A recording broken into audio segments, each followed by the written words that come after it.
Good evening, everyone. The time is 7:02. I'd like to call this meeting to order. Vice President Ferguson, would you do the invocation, please? Good evening, everyone. Father God, we just thank you and we're grateful for another day opportunity to be able to thank you for keeping us and our family and our citizens safe. Father God, we ask for your guidance. We ask for your spirit and your wisdom in this meeting on tonight as we do the business of the city in support of our citizens and in support of the vision that we have for the city. Father God, we just ask that you just be in our midst, Father God, and that you would rule and reign in our lives. In Jesus' name I pray. Amen and amen. Amen. Madam Clerk, would you do the roll call, please? Sure. Councilwoman Fareed, Here. Councilwoman Guillaume,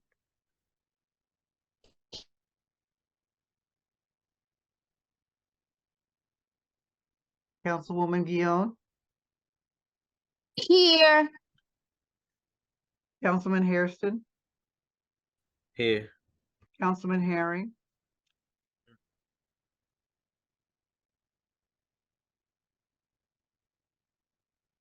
Councilman Herring,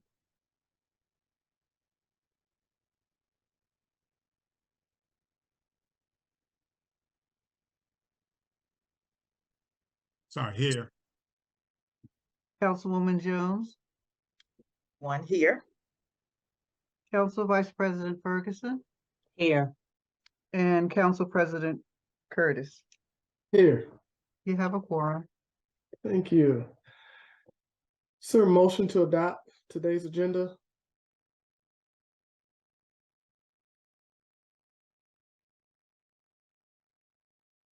So moved. Is there a second? Second.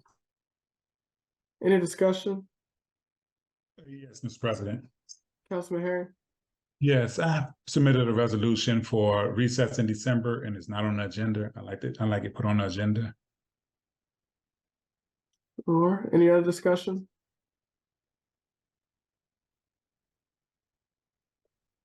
Any opposition to the amended agenda? Hearing none. What's by the amended unanimous- agenda? I'm sorry, Council President. What was the amended agenda? Councilman Herring would like to add a resolution to go into recess in December. Oh, okay. All right. Yes, sure. Thank you. Was that correct, Mr. Herring?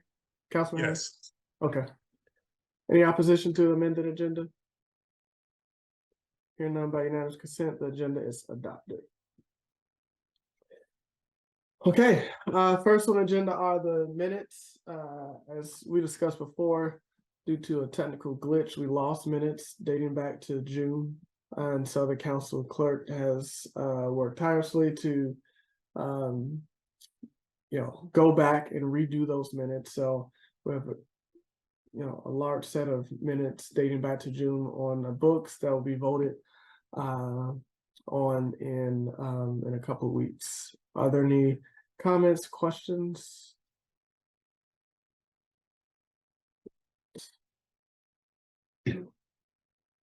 Okay, hearing none, we will move on to legislation. Give me a second, let me pull up the legislation.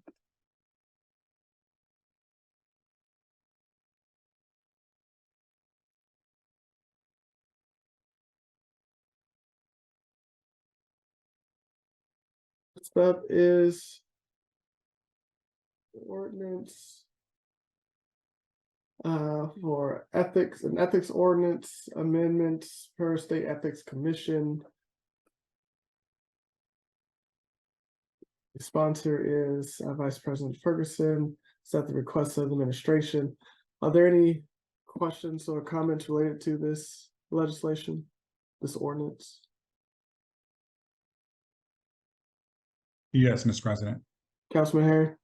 Yes, I just want to ask Councilwoman Ferguson, this was a requirement from the state, correct? Yes, initially we responded to our annual state ethics certification. And the last resolution that we had did to in they came back and said that we hadn't addressed some of the topics. So they gave us the guidance on the, actually they pretty much wrote it out on what was missing. And then we took it back to the attorneys, and they drafted it up accordingly. So everything that's in there is required. And once that's done, we should be, in compliance. And also, once he reassigned the amendment, he assured me that we would not be in violation because we had already met the deadline. So we are still in compliance as of in terms of responding. All right, thank you. You're welcome.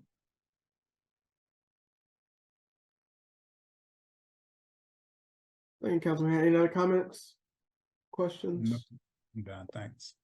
Okay. All right.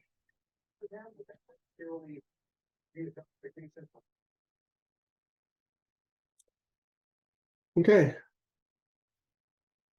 Next is a resolution for a snow bid contract extension.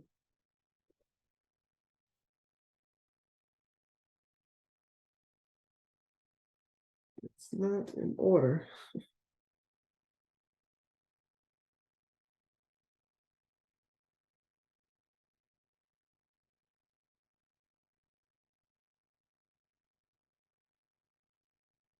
Clerk,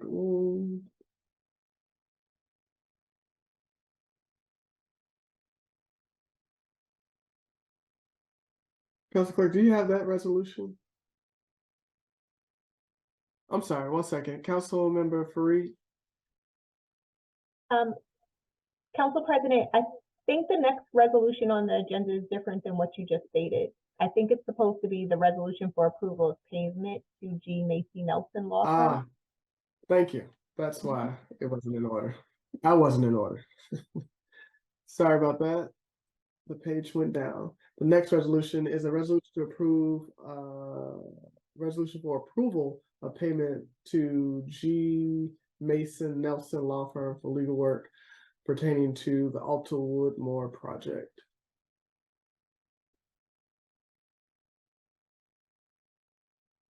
Are there any questions or comments on this resolution? As council members know, we hired an attorney to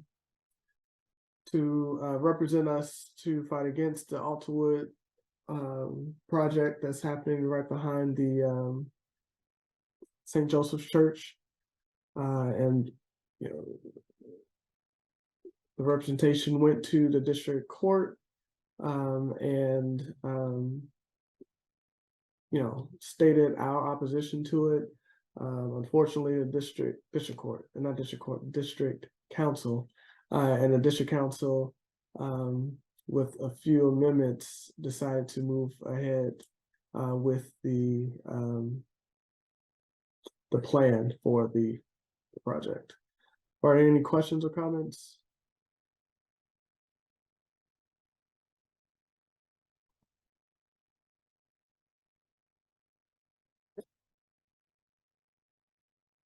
The next one is a resolution to accept CPJA cost proposal for stormwater analysis covering all 3 wards.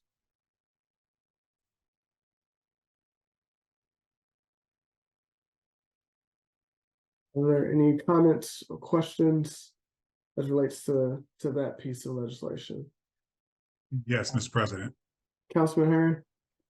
Yeah, this piece of legislation was actually brought forth really based on the ARPA money that we set aside of $50,000, and this far exceeds the $50,000 that we have set aside. It's actually $80,000 to do a complete assessment of all the wards, and I'm not sure where we're going to get the other funding from for the other $30,000, because if we're not going to fund the full thing, I still would like to at least have the streets that we basically specified, which was Fisk Avenue, Delwood, and I think it's I think there's a area over in Ward 3 at Jeff Road and Gary Lane where water is puddling.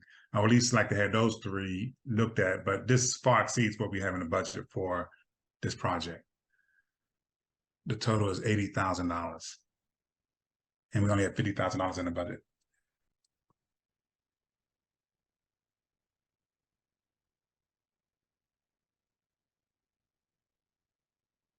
Okay.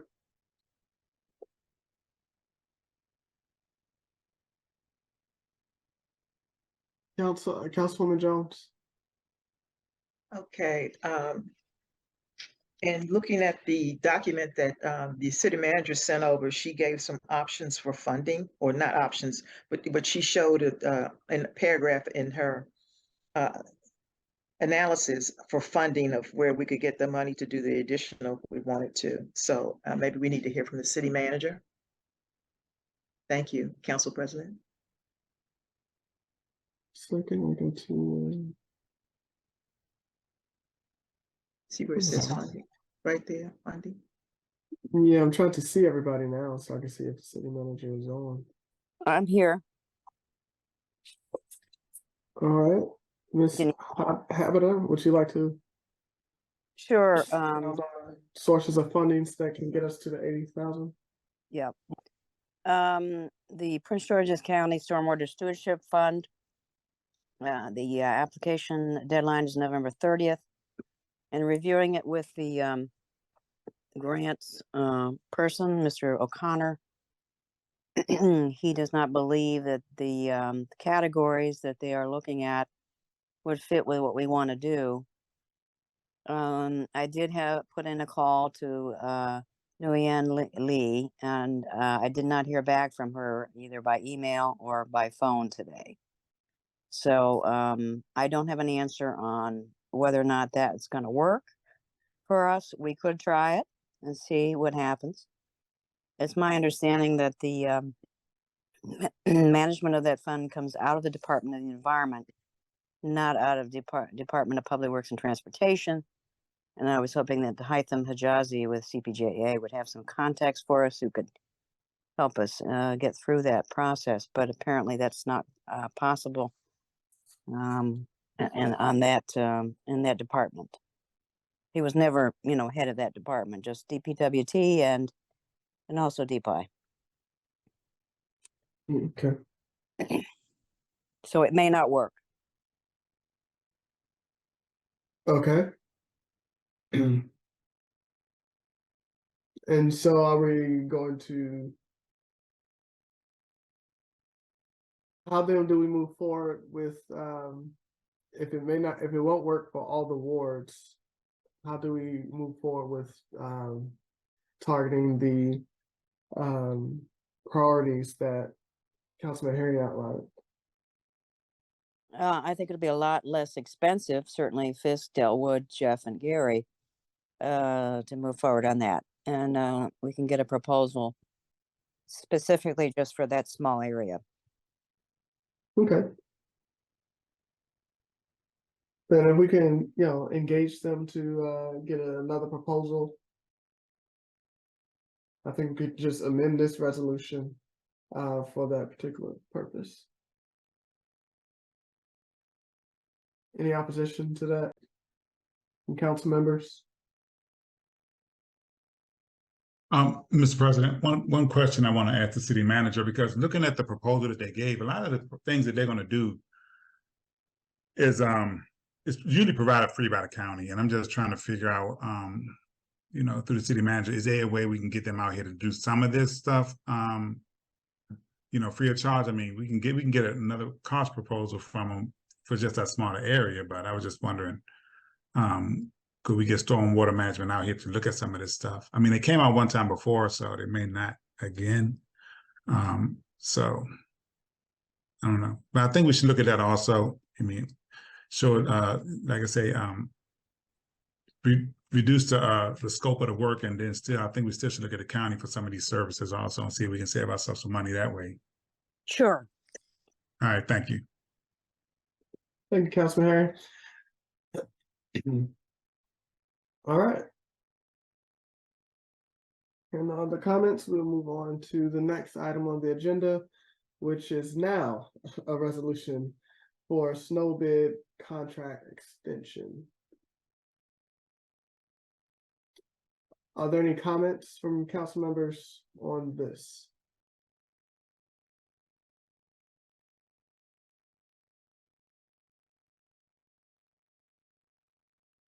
Okay. Moving on, a resolution to replace the public works garage roof.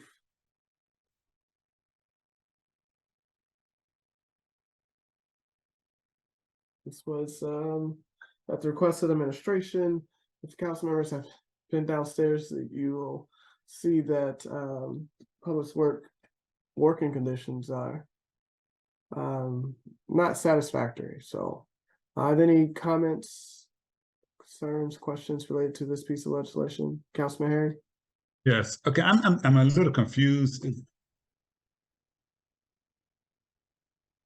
It's authorizing a contract with Page Industrial, but when you look through it, it's pulling up another company, Sourcewell. What is Sourcewell contract? Sourcewell and Page Industrial Services. Is that two different companies, or I'm not sure.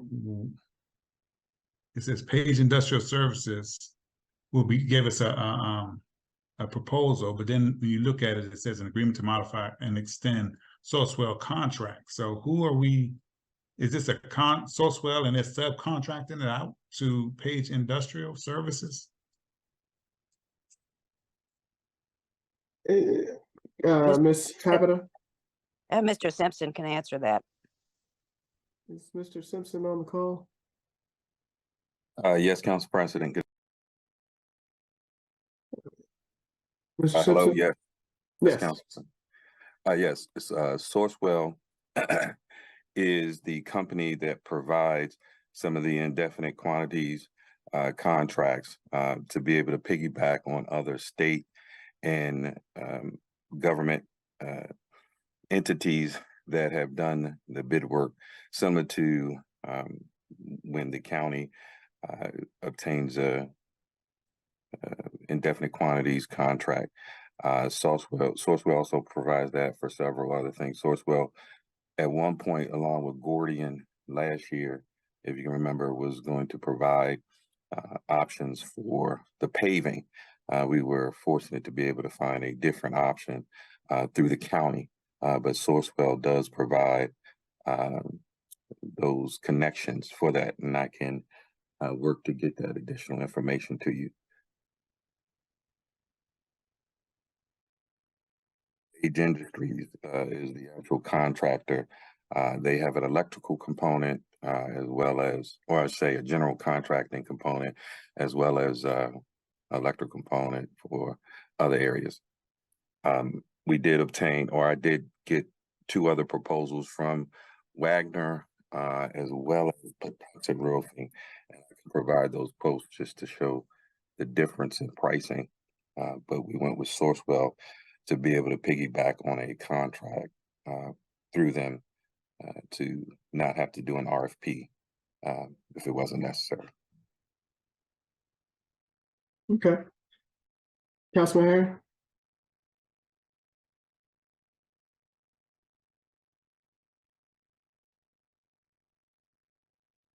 Councilman Harry, does that answer your No, I was saying, so whose contract are we piggybacking on? It is through Sourcewell. I can get additional information. I think it was provided in Exhibit A, or I should say Sourcewell. I think we probably need to get you more information on Sourcewell and their ability to provide these contracts to local municipalities and other government agencies. So is there a fee included in the price that we're paying because we're going through them?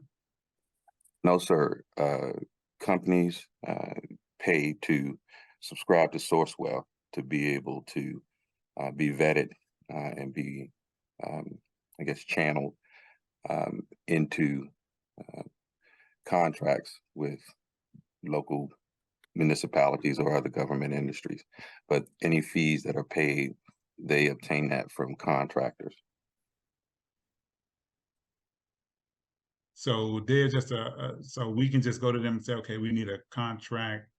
We need a vendor that's had a contract with the county or the state and that we can use for this, and it's free Yes, sir. as well. Yes, sir. I can provide that additional information to you, but yes, sir, that's exactly what they do. Yeah, I like to know what contract, what municipality or government agency that we're piggybacking on. Also, is there a warranty on this roof? I didn't see anything in here where there's a warranty.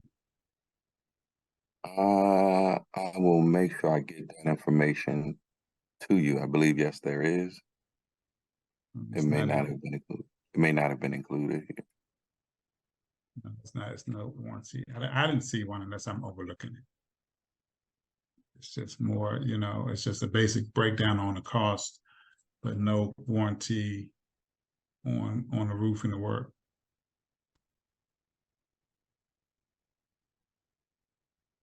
Okay, all right. I would like to get that information just from my own Yes, sir. self-satisfaction. Yes, sir. Okay, thanks. Thank you, Mr. Simpson.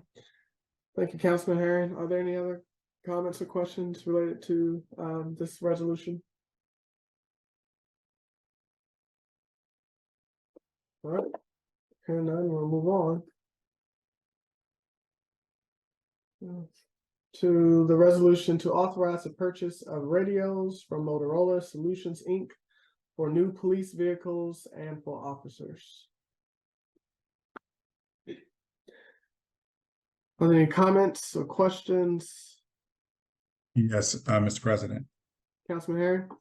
Yes, I'd just like to know, are we piggybacking off the county or the state? Who are we piggybacking off on this for this contract? Because it's $15,000. Chief Bryant? Good evening, everyone. No, we're not piggybacking off anyone for these right now. We got the grant that we're using towards this, the $43,000. The grant funds from the BJAG grant that assist us with this. Okay, so this is being paid for with a grant? Part of it is, yeah, the BJAG grant I spoke about last month. Right. So,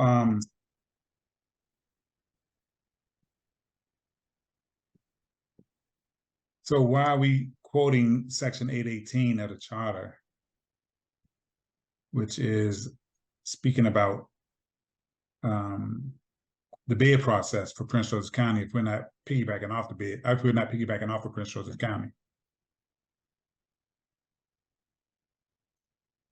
I'll have to check into that. I'm not aware of that part of it. Yes, it said we're basically following section 818 of the charter. And we're following a bid contract with Prince George's County that they have for the same price as obtained in a competitive bid contract with Prince George's County. So I'm not sure how we're doing that if we're Well, I if know we're we use their communications and we use the same radios they use. So that they might be talking about that part of it. They use Motorola. We use Motorola so we can be compatible and stay on their zone with them for communication purposes through their dispatches and stuff. So that might be the part. I can check on that and find out if that's what it is. Yeah, because this isn't clear. Because again, if we're not using a competitive bid process, then it needs to go through the formal bid process. If we're not using if we're not piggybacking on anybody, it needs to go through the formal bid process, which is like 30 days long, 30 to 60 days long. So Yeah, I'll check on that. does the county use these radios? Yes. So they contract out there. Just confirm that they have a contract out there and we'll be fine. Yeah. And that's what you want to say you're doing. Yeah. And like I said, they use Motorola because Motorola is the company that they use, and we have to use the company they use because they're the one who track the radios. Like I said, these radios have GPS and everything's in them. So we got to be on par with the county for call for service and stuff like that. So I'll find out. But their radios, yeah, it's Okay, interesting. yeah, I'm just saying to avoid the process, because if you're not piggyback, you're gonna go through the formal bid process, which is actually advertising, selecting the top three highest bids and all that other stuff. If the county already has a contract in place with Motorola, which sounds like they do, you just may want to confirm that, then we can go ahead and move forward with this resolution. Other than that, otherwise we're gonna have to follow the formal bid process. So All right. either piggybacking or we're not. Okay, I'll find out. All right. Okay. All right. All right. All right. Thanks. Yes, sir. Councilman Jones? Thank you, Council President. I just have one question, and it says, so the grant money has already been put into this line item for the line item for support equipment?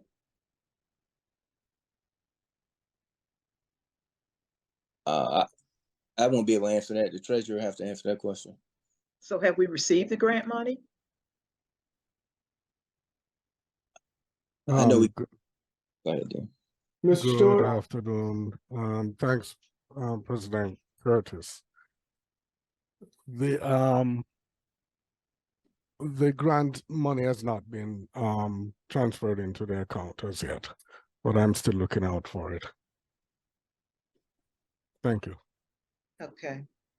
So is that the normal process? The money, the grant, we receive a grant, it's put into a line item, and then we can use funds from that line item to proceed with any type of purchases that we're making. Can I go forward, Mr. President? Yes, sir. Mr. Stewart? Okay, so what will happen is the grant will come in and it will be treated as a special fund and then included in the line for those radio for equipment, and then we transfer those into that account. So in effect, yes, that is what would happen. All right, thank you, Mr. Dean. Thank you, Council President. Thank you, Councilman Jones. Mr. Stewart, I do have one additional question. Is there expected due date to receive those funds? I've been following up with with our grants manager, John, and no, I haven't seen a date yet, but I have been following up with it just to make sure we get the funds before we do anything. Okay, thank you. Yeah. Mr. President. Councilman Harry? Yes, I think we need to break that out in this resolution, you know, what's grant and what's coming from budget. Because right now we haven't received it, and it makes it look like we have this money already in that budget line item, when really part of it is going to be paid by a grant that we have not received. And once we get it, we're going to have to amend the budget to add it. So I think it didn't need to say, it says payment number 2, line 40, item number 2, you know, however much is coming from that line item, and then however much is coming from a grant that we're supposed to receive. Because we don't have, right now, that's not budgeted, and the whole amount is not budgeted in the budget. It's a proposed grant that we're supposed to get. Okay. All right, thank you. So, Council Clerk, you can make a note of that to amend the resolution to break it out as Councilman Herring stated, please. Yes, I have. Thank you. Thank you. Any other questions or comments related to this resolution?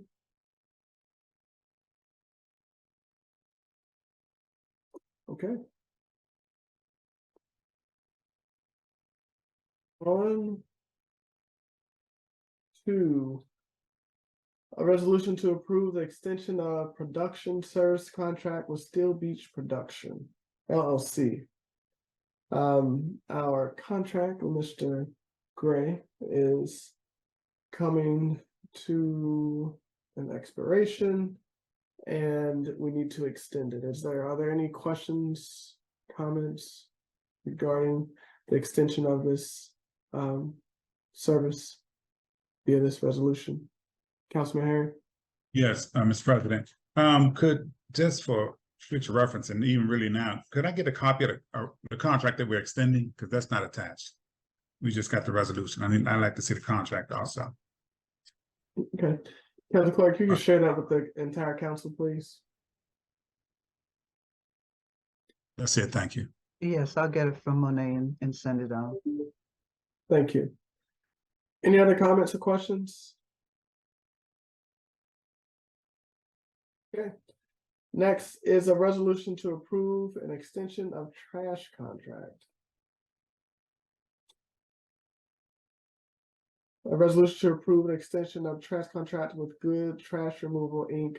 for 1 additional year. Are there any questions or comments from council members as relates to this resolution?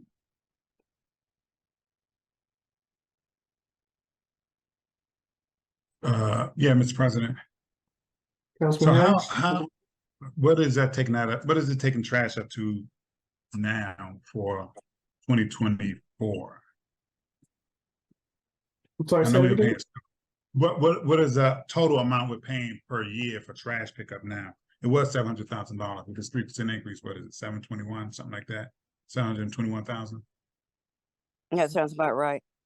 About, okay, all right, thank you.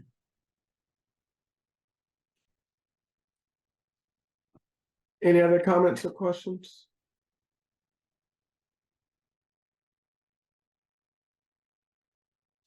Okay.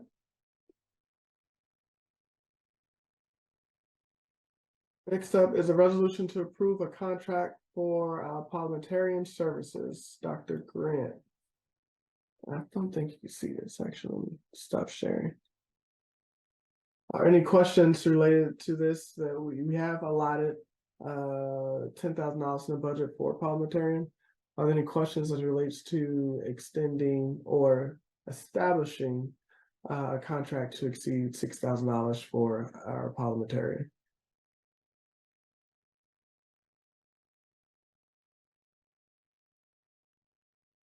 Okay, and now we'll move on. Resolution to authorize submission of a CDBG application for Church Street sidewalks to PGDHCD. I will share this. The sponsor is Vice President Ferguson and Councilman Herring, co-sponsor Councilman Hairston. Let me just pull it up for you guys. Are there any comments or questions as it relates to this legislation? Yes, Mr. President. Councilman Herring? Yes, could you add Councilwoman Fareed? She wanted to partner on that also. So if you can add it to it as a co-sponsor, that'd be great. Will do. All Council right, Clerk? thanks.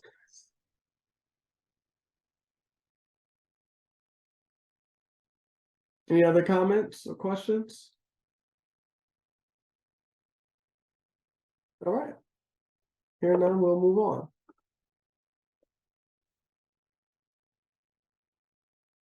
To the next item on the agenda. Reports. Are there any comments? Point of order, Council President. I'm sorry, Councilwoman Jones? I'm sorry, the resolution for the December recess, oh, we're just gonna. Thank you, thank you. You're welcome. Councilman Herring, and Councilman Herring, I do want to say that I think well, I don't think it's my fault it wasn't on there. A question was asked, do we need it? And I didn't think we did. I thought that we just needed a consensus, but you know, a resolution doesn't hurt. I did not know that you requested it. I just heard that it was possibly having a recess and establishing a resolution, but so my apologies, that was on me. So Yeah, I mean, I sent the legislation to everyone, so, and it just basically says we were going to recess, you know, the month of December, and that's, you know, that's it. Yeah, I do have a question as it relates to that. So when do we need a resolution? When do we not need a resolution? Because sometimes we do it by consensus, so it's not consistent unless I'm missing something. Well, we should be, I mean, you can do it on the floor if you want to do it on the floor. Or you can do it by, you normally do it by resolution, so we have something in writing so we can show the people that we actually voted to be out of office. during a Okay, certain- makes sense. Mhm. Councilwoman Jones? Yes, I'm sorry, Councilman Herring, did you say you sent that today? Because I haven't seen a resolution pertaining to that. Yeah, I sent it today. I sent it about 5:30 today. Let's see. Let me make sure. Let me make sure I got your name right. I'm sure I did.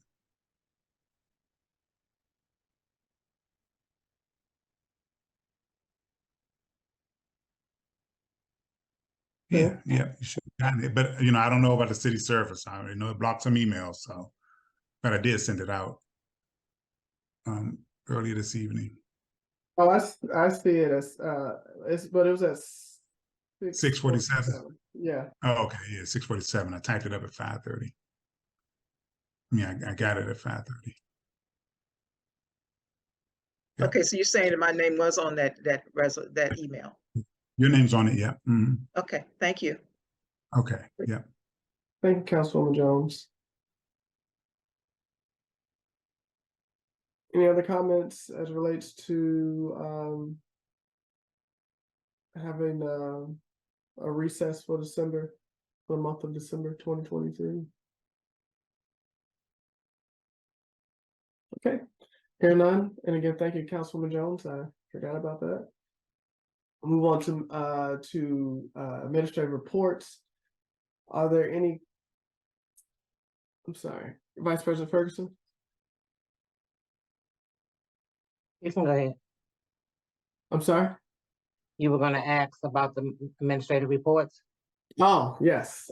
Any questions or comments from council members on any of the administrative reports, out of the mayor's, city managers, public works, chief of police, or city treasurers?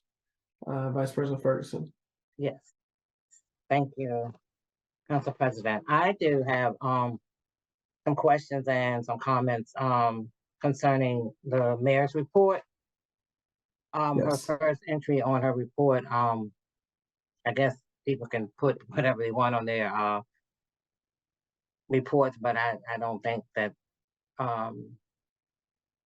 that her reporting is reporting on things that she has accomplished. So my concern is where she used where the mayor used various terms and various explained different choice of words to say about how the council has been spending money. And one, she mentioned about stashing additional $16,000, which would cover city council specific special events, which I don't know what they are, but she specifically also mentioned the charter changes.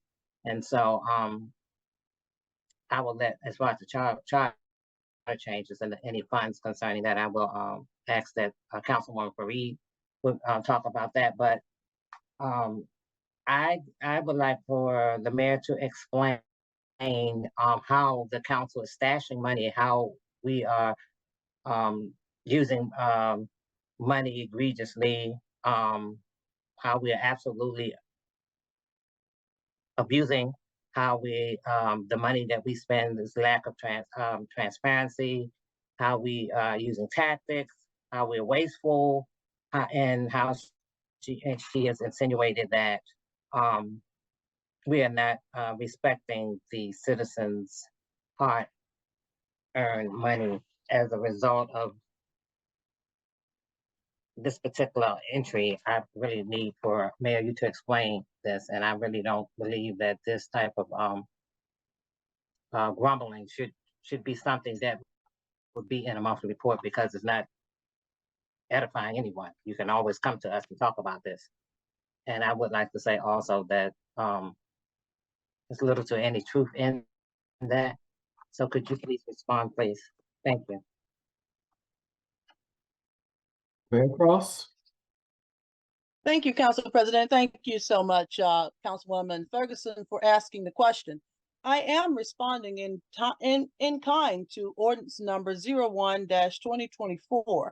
This was an emergency ordinance that was sent to the mayor's office for signature for an appropriate reallocation of funds within the fiscal year 2024 budget. Now, I signed this, but I wanted to call out, just for the edification of the body of the city of Glenarden, that city of Glenarden City Council, per your budget line, you already have a total of $110,900 that you've appropriated for yourself for special events funding for this particular fiscal year's budget. Now, I find it kind of egregious that if you wanted to do a Thanksgiving event, why didn't you join with the administration, who also has budgeted money appropriated, and the chief of police, who has budgeted money appropriated, to support events of the harvest as well as the Thanksgiving food giveaways? This is the second year you've done this, which has segregated the city's ability to support as a corporate body. Now, the additional $10,000 for a hot food breakfast or luncheon, forgive me, on November the 18th is interesting, because the very next week, the city will be having its annual Oh Give Thanks Thanksgiving basket giveaway, which we've done every year, where the citizens drive up to the city hall to actually pick up their groceries or pick up a turkey or whatever we're able to source at that time. I don't see that another $10,000 need to be applied to special events when we already have a special event, which was actually brought before the body appropriately during the budget season and the discussions that we had this summer. So there isn't any inaccuracies. While I signed that, I do note that inside of that resolution, particularly that ordinance, forgive me, was also things like supporting our citizens and what they need as far as the community, as far as roads, as far as streets. I mean, you sunk it in the middle of community activities that are required for the city of Glenarden to be progressive. This is not something that I agree with. An ordinance is a law, and putting your special events in a law is, in my opinion, an egregious misuse of our citizens' tax dollars. And while I signed that ordinance, it gives me the ability to speak on it. So I'm glad you asked that question. We do note that approximately $10,000 is going to be put against a legislative special events budget, 1030, 108647 for this Thanksgiving luncheon, when we already have a Thanksgiving basket giveaway, which we do every year, which will happen the very next week. And then we have an appropriation for $6,000 from the legislative budget for legal services, account number 1030108211, to cover legal expenses associated with the city charter review and underway with the city council's committee working with the legislative council. You know, I note that there's been a lot of different budgets. There's even a legislation in this particular meeting for paying for another council for Alta Whitmore. What is Kapinski doing? I sign a check for him, you know, pretty much every week for the services that we have for our paid attorney. And now I have 2 additional paid attorneys. I am asking that consciousness, a higher consciousness, is taken when it comes to the fretful amount of money that the city council is wielding, particularly these taxpayer dollars, mine, yours, all of the citizens. We have to have transparency. And so I am asking for that.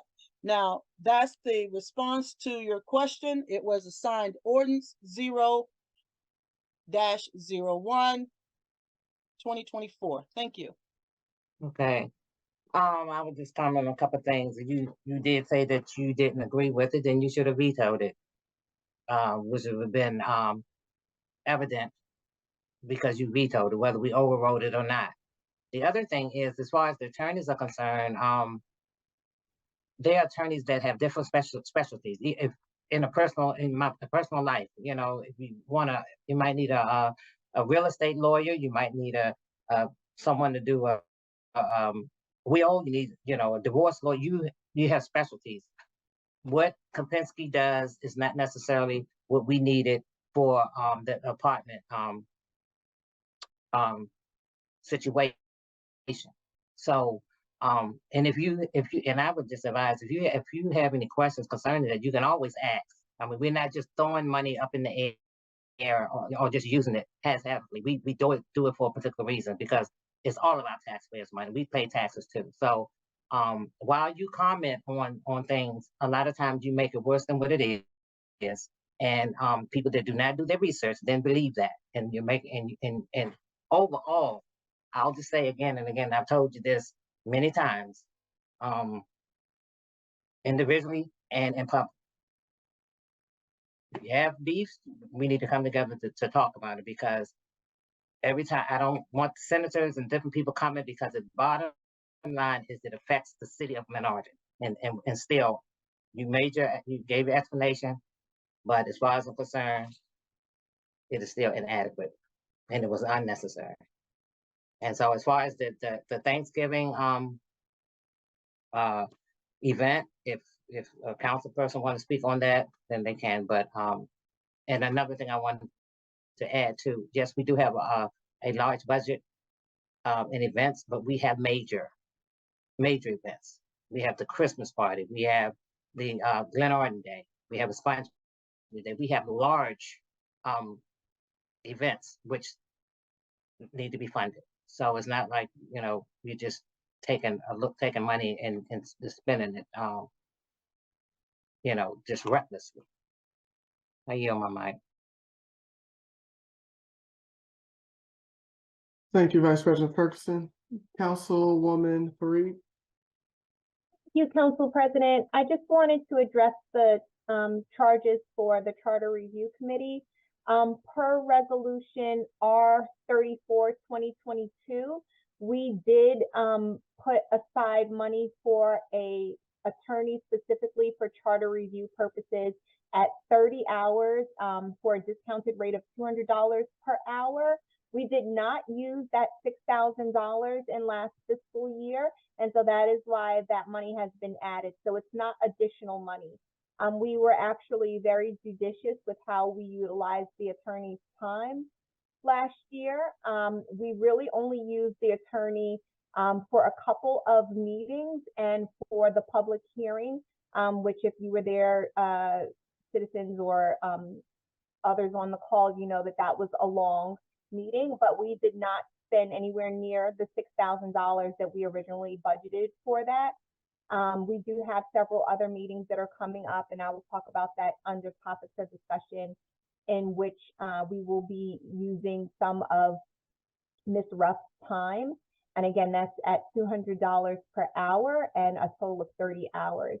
As far as why we have an attorney for the charter review process, when we have Mr. Karpinski, who is our city attorney, when I approached Mr. Karpinski about doing this work, he let me know that this was not his specialty, and he provided me with a recommendation of attorneys that do this type of work. And Ms. Ruff came highly recommended directly from Mr. Karpinski to support us in this effort. And so that is why we went with Ms. Karen Ruff. Thank you. Thank you, Councilwoman Fareed. And I'll just add on to Vice President Ferguson as it relates to the attorney for the Alta Wood apartment project. Again, that was a specialty that we needed someone on board that can adequately fight the project and represent the city, represent the citizens. And again, that is not Karpinski's specialty either. And so that payment was to fight. So to protect our community from just overcrowding of our community, the traffic that's being backed up on St. Joseph Drive and Ruby Lockhart, just seeing what we can do, because there's just been a disconnect between the municipal government of the city of Glenarden and the county level of just what pieces of legislation are being passed that opens up our municipality to different projects that we're not aware of. And so because of the short timeline of that, we absolutely needed representation there to protect our citizens, and our city. So are there any other comments as it relates to the reports?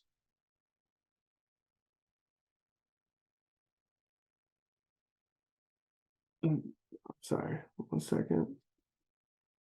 I think I dropped my hair still.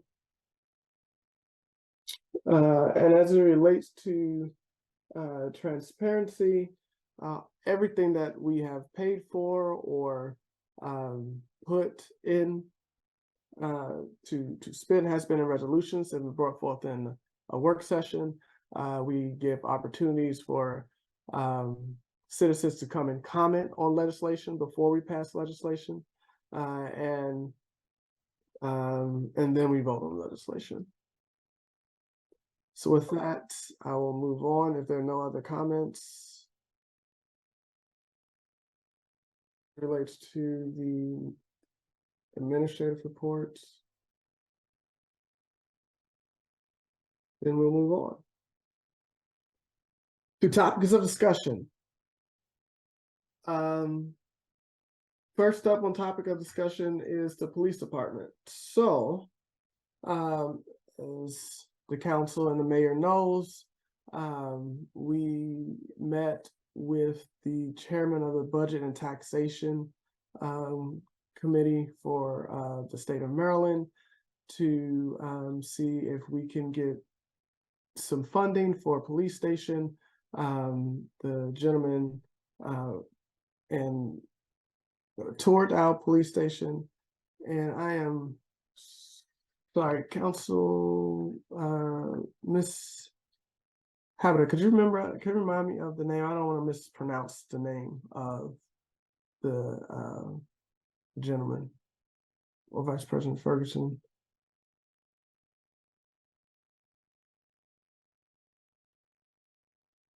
The gentleman's name is Senator Guy Gazzoni. Guy Gazzoni, thank you. I did not want to butcher his name.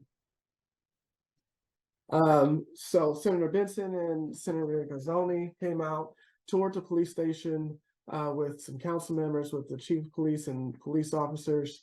Now, as you, and I just want to have this topic of discussion on the agenda so that we can report back to council members who could not make it, just what took place.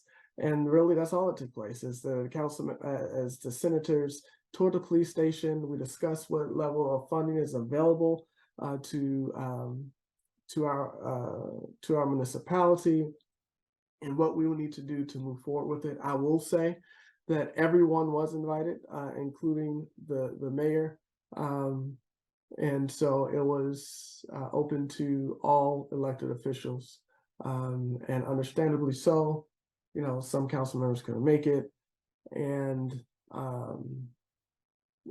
there's that. Are there any questions as it relates to the meeting that was held?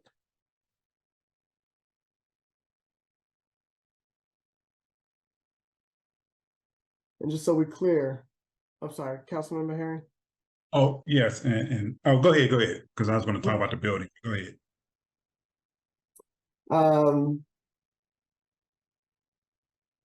No, go ahead.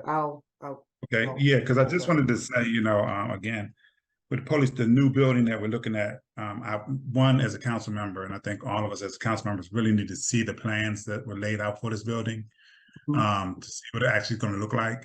And is $6 million, what we're getting for $6 million, is it worth the $6 million? Because again, we got to approve all of these plans. We got to approve the grants. We got to approve any funding that we get. And I would like to get a better understanding as a council member to see whatever architectural plans have been drawn out, because I know it was said, you know, we're spending $6 million for a one-story building. And I think that's kind of expensive for a one-story building. But and I think there need to be more discussion on that. You know, because we as the body, as the elected body in here, who's responsible for all property in the city, really need to know exactly what's going up, what is going to be made out of. Is it the most feasible thing for the city of Glenarden when you probably could get a two-story building out of $6 million? And is the location really where we want to have it? I also would like to ask the mayor, you know, what is her opinion on the police department, on police building? You know, I haven't heard her say on it. I know we spoke on it. You know, she wasn't at the meeting that we had with the senators, and so I would just like to know what her opinion is on that also. So, Mayor All right. Cross? Thank you so much, Council President, and thank you, Councilman Herring, for the question. Yes, I was out with the Comptroller Brooke Learman, and we were talking to some financial fiduciaries for the 157 city and municipalities across the state of Maryland to try to bring more funding into, yes, the city of Glenarden as well as other cities. As you know, I am on a 2-year opportunity with the Comptroller as a legislative representative for local government for the Comptroller's advisory team for financial matters. So that's where I was. And while I tried very hard to get back from Baltimore City, it didn't work out. But I did send a letter to Senator Guy Guzoni and copied him and his staff as well on my opinion relative to the police department. I will say this plan, I believe we pulled out of the cabinet from Chief O'Donnell when he was the chief of the city of Glenarden. And the plan itself back then may have had some realization that right now the city of Glenarden has a bigger need. That bigger need really is greater than just putting up a beautiful $6 million one flat building. You're right, Councilman Herring. We should make a 2-story building. We should bring our municipal offices into it. We should bring community support centers into this particular building, because this will be the newest thing on the grounds of Glenarden. I am opposed to it just being a police department, particularly at $6 million. I believe that the city of Glenarden has invested not enough into our youth, into our families, into building the community structure that we said we were going to build, Unity for Glenarden. This is an opportunity for us to put training classrooms. We have the PNC Bank with the community reinvestment requirement. We can have financial literacy training. The city can start to build a community place, not just put up a police building that says we don't trust you and all we're going to do is put more policing on the ground.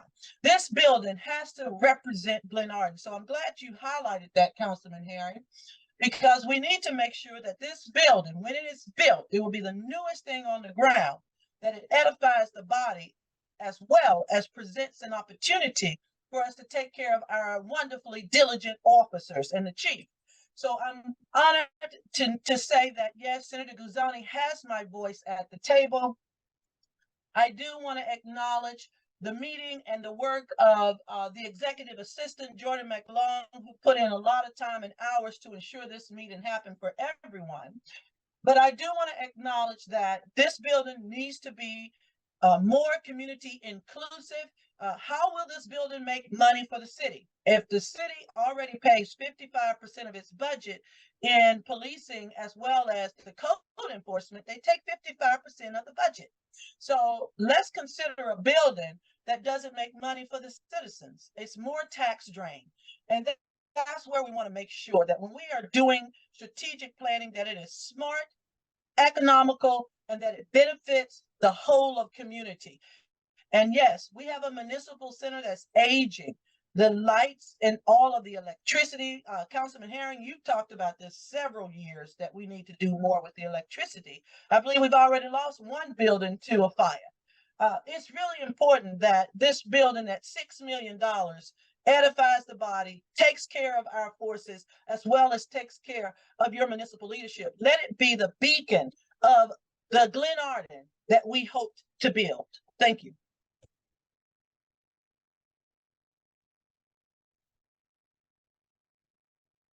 Councilwoman Jones. Thank you, Council President. It was brought to my attention earlier in the week that, last week, that the property that the city wants to, that I think that we're considering putting that police station on, it was supposed to have 2 houses on it, but for some reason the builders had found some issues, maybe with the drain line or things like that. Hopefully those things will also be addressed to make sure that the where we're going to build the police station is suitable for building. I'm not sure, maybe Councilman Herring might have heard something about that maybe this was years ago, that another former council person brought this to my attention and said that one of the reasons why they didn't build anything on that property was because of the drain lines or something of that nature. But hopefully, once we get an architect in and get CPJ as our engineer in to look at the property, those things will be assessed. And I do think $6 million is a lot of money for a building. Also, when the developer from Woodmore, when they were going to build it, from what Chief O'Donnell voiced to me, was that it was going to cost like $2 billion for them to put up a police station, and the design that they gave him would suffice for that. So hopefully, once we get an architect in place and get it to sit down and get a design together to determine what is actually needed, then we'll determine what the price will be at that time. Thank you, Council President. Thank you, Councilwoman Jones. Councilwoman Fareed. You're on mute, Councilwoman Fareed. Thank you, Council President. I just wanted to make a comment because the conversation around this police building and even the tour has been happening for quite some time. And I think it's really important that we take that into consideration, that capital improvement opportunities come few and far between.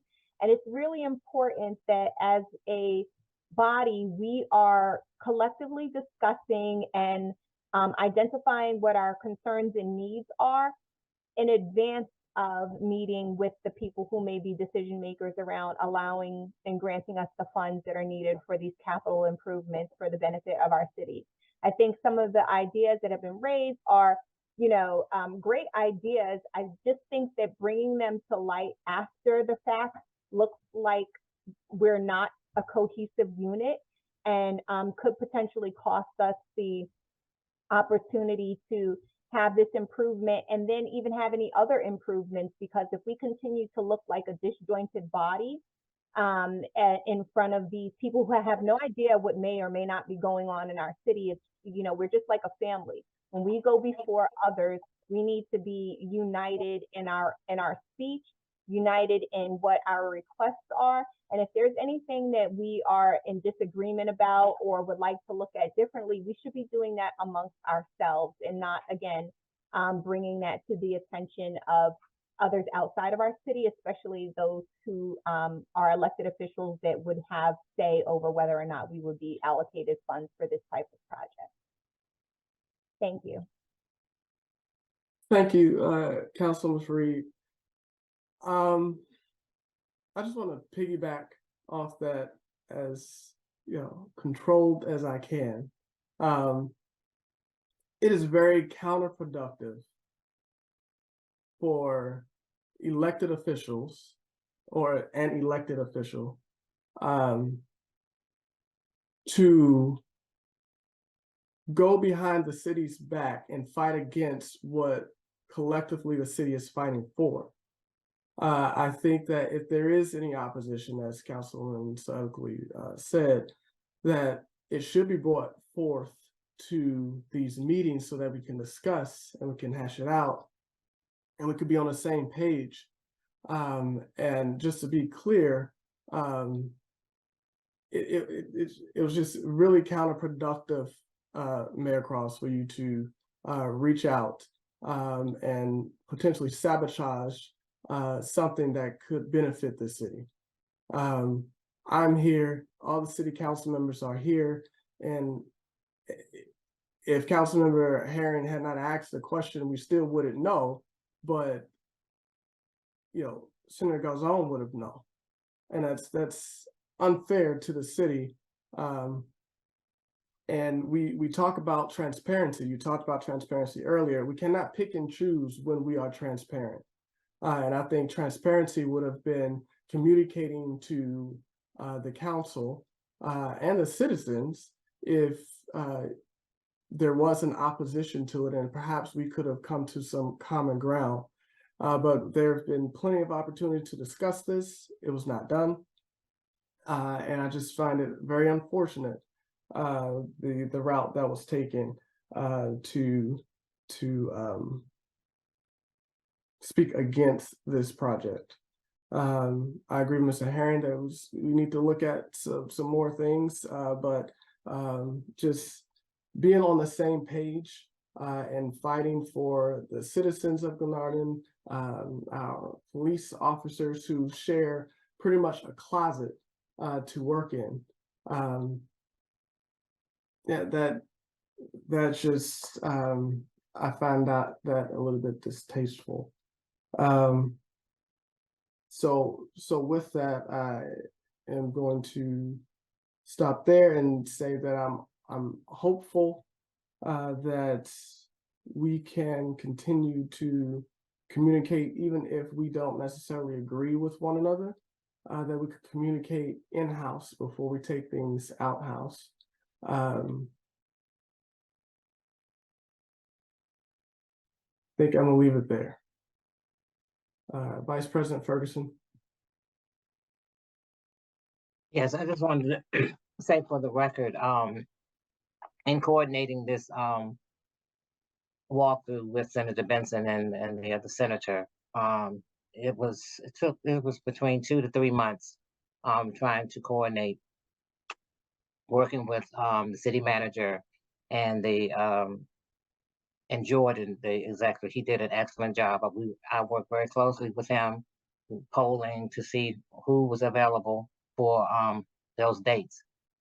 And I want to say that I specifically, I made sure that the dates that was chosen, not only they were those that the senators gave us options, but that it would afford the mayor to be there. Because again, our senator talks to us about how it looks when we are not, the elected officials are not there. And so I just want to say for the record, while Mayor said where she was, she could at least, I didn't know what to say. I was asked and I didn't know what to say where her presence was. And so never once was it said that there was a conflict. Dates were given and never once. We knew about the walkthrough almost 30 days before it occurred. So I do want to say that again, a shout out, Jordan did coordinate with me. He did an excellent job. Thank you. Yeah, my mic. Thank you, Vice President Ferguson. Moving on to fingerprints. Councilman Herring. Yes, I had this on the agenda because now I'm really concerned now because, you know, the charter, I mean, the code requires the fingerprinting office to be open from 9 to 5 p.m. Before, it was some reason why, I don't know why it wasn't being done before. You had one person down there and it wasn't being done. It wasn't being worked 9 to 5.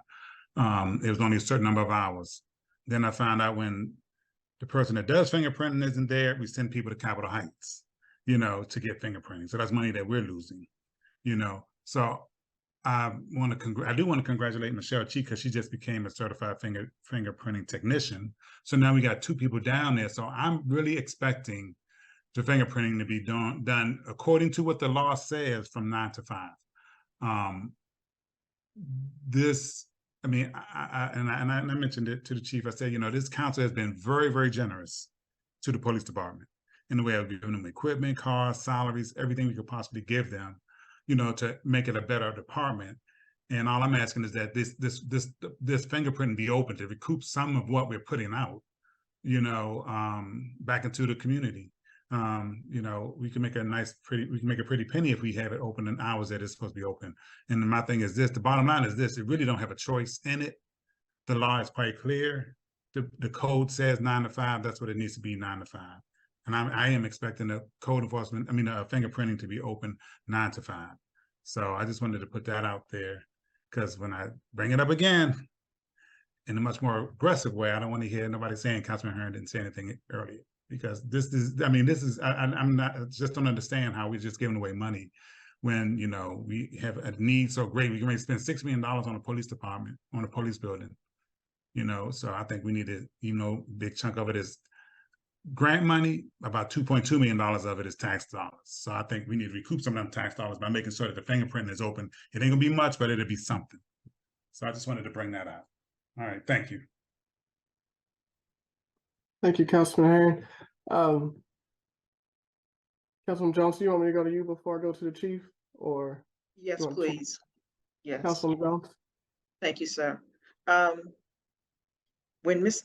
Allen, our former administrative assistant, she used to show me documents from the fingerprinting that she got, the reports that she would get from Pikesville. And before COVID, and Chief O'Donnell also didn't, he had fingerprinting from the hours that they have it from now, from 10 to 2, because it is, like I've asked before, go down and get fingerprinted and see what it takes to get fingerprinted.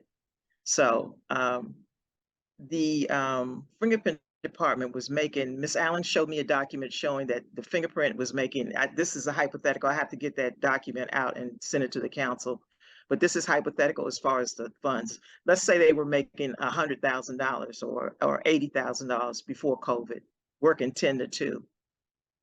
50% of that money would go back to Pikesville being the state of Maryland, who operates the machines and makes sure that everything is, the machines are taken care of and whatever they need to do. So 50% of that money goes back to them. So I don't think that the fingerprint is losing any money. They lost money when COVID came and they're starting to pick up. So, but if you change the hours, then that means you would have to change tours. So to me, if you want to change the hours, I would say somebody would have to work 9:30 to 6, because you just, if somebody comes in at 5 o'clock to be fingerprinted, you just don't shut the machine down and go home. You got documents that need to be filled out before you leave to make sure that when it goes back to the state of Maryland or back to the FBI, whoever it goes to, has all the documents in place and it has to be done at that time. So then change the tours. I guess low man would be the person that works 9:30 to 6, and then somebody comes in from 9 to comes in from 9. Well, police department opens up at 8:30, 8 for the administrative, 8:30 to whatever, 8:30 to 5. So that's my take on that. Thank you, Council President. Chief, I saw your hand up. Did you have something to say as it relates to the fingerprinting? Hey, good evening, everyone. Yes, I did speak to Mr. Herring about the fingerprinting process, and I agree that we can. The goal is to try to make the city money and a step up in the support. I appreciate the support from the city in reference to the police department, the rapport. We're trying to move the city forward, trying to move the police department forward. I've been here a year and a half and lost almost half of the officers because we don't have the tools, we don't have facilities. So I'm trying to build morale and trying to build a department that sets a standard from the standard I'm used to. So, but I am noticing as of late, everybody trying to tell the police department how to run the police department. I'm the chief of police. I just had a meeting with you guys last month in reference to running the police department. I think I'm more than capable of running the police department. And I think we came a long way in my year and a half to run the police department. So as Mr. Herring stated earlier, I totally agree with what they're trying to do, but like I told him, it's a process. It's a lot of things being played that got to be put in place and done with the FBI, with fingerprinting people. The good record with the city of Glenarden is we don't get a lot of kickback. If they start sending stuff down that's inadequate, you can easily lose fingerprinting for the state of Maryland. So it's a lot of stuff going on. I'm happy that Michelle got certified. I'm working with her, working with Ms. Jones. Everybody's on the same page. So we're trying to get together. And I do agree. But just like I heard the mayor say earlier about the police building, everybody's talking about bringing money in for the city, bringing money in for the city, for the police building. We got to look at other factors besides bringing in money. we gotta look at safety for our officers. We gotta look at the place for officers. And just like Councilman Fareed said, we all need to be on the same page. This is actually embarrassing that, you know, we got all the stuff going on, and I don't even want to talk about it. But as I stated earlier, I'll finish up. I'll work on the fingerprinting process. I have no problem with it. Once again, I appreciate the council, appreciate the city, but we all need to be on the same page. I'm trying to build a police department. I'm trying to keep the guys. We had lost half the guys since I got there. So I'm trying to build them around, try to build something here that's positive for the city of Glenarden. And I appreciate all the work, but at the same time, I think I'm capable of running the police department, and I'm taking a stronger stance on people trying to dictate to me how to run the police department. And at the end of the day, I guess a decision to be made on how we move forward. Thank you. Thank you, Chief Bryant.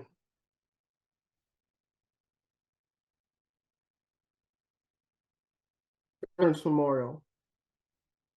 Councilman Harris? So Councilwoman Ferguson had her hand up.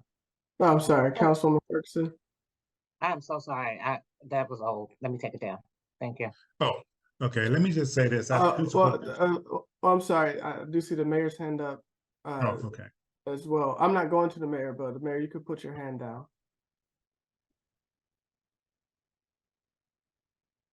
I don't think we've asked any questions of the mayor. Anybody ask the mayor a question? Okay. All right. Councilman Harris? Yeah. Let me just say, I do support the police department, and I'm not trying to tell the police department how to tell the chief of police how to run his department. The law is saying how you need to run your department because it's quite clear in the code. The code says the office shall be open 9 to 5. And that's what it should be. This thing about only working from them doing fingerprinting 10 to 2, I don't believe that one. I know Miss Allen was down there. She was doing fingerprinting, it seemed like all day. And you don't have to change shifts, because the bottom line is this: if it's over 9 to 5, you probably do the last fingerprint at 4:30, and then submit whatever paperwork you need to submit so you can be out of there by 5. You don't fingerprint up to 5 o'clock. So I'm just saying again, if the law says that's what you should do, then that's what you need to do. You got enough people down there. You got people down there that can do it. There's no reason why it should not be done. It was done before, and now it's not. So again, the law is quite clear.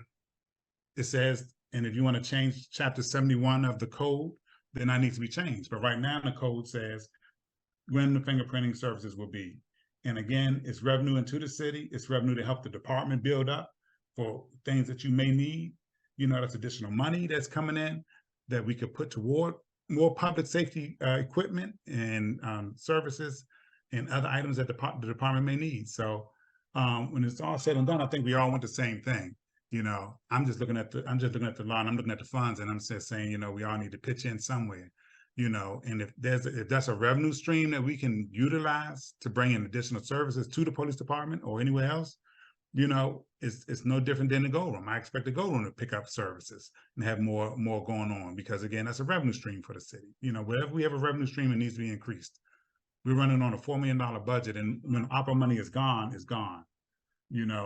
So my thing is, we never know where it's going to settle.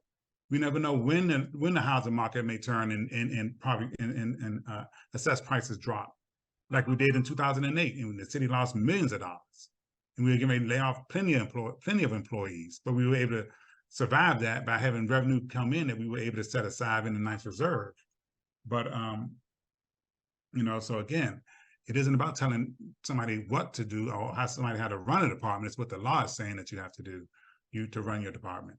And I'm expecting it. I am expecting it as a council member that's looking out for the safety of the city and looking out for the citizens and their tax dollars. They kick out a lot of money out of their property taxes to fund the police department. So rolling in $80,000 extra, won't hurt. It actually helps. So it just needs to be open when it needs to be open. All right, thank you. Thank you, Councilman Aaron. You're still up though. Veterans Memorial. Councilman Harris. Okay, yeah. Now this really has gotten me upset because again, I'd just like to know what happened here, because we had the breast cancer awareness event on Saturday, and so people came over to me and was like, they're having a trunk or treat over on the Veterans Memorial. I'm like, huh? They're like, yeah, they're having it on the Veterans Memorial. I'm saying on a memorial, actually on a memorial, or they're having it in the grass over there. They're like on a memorial.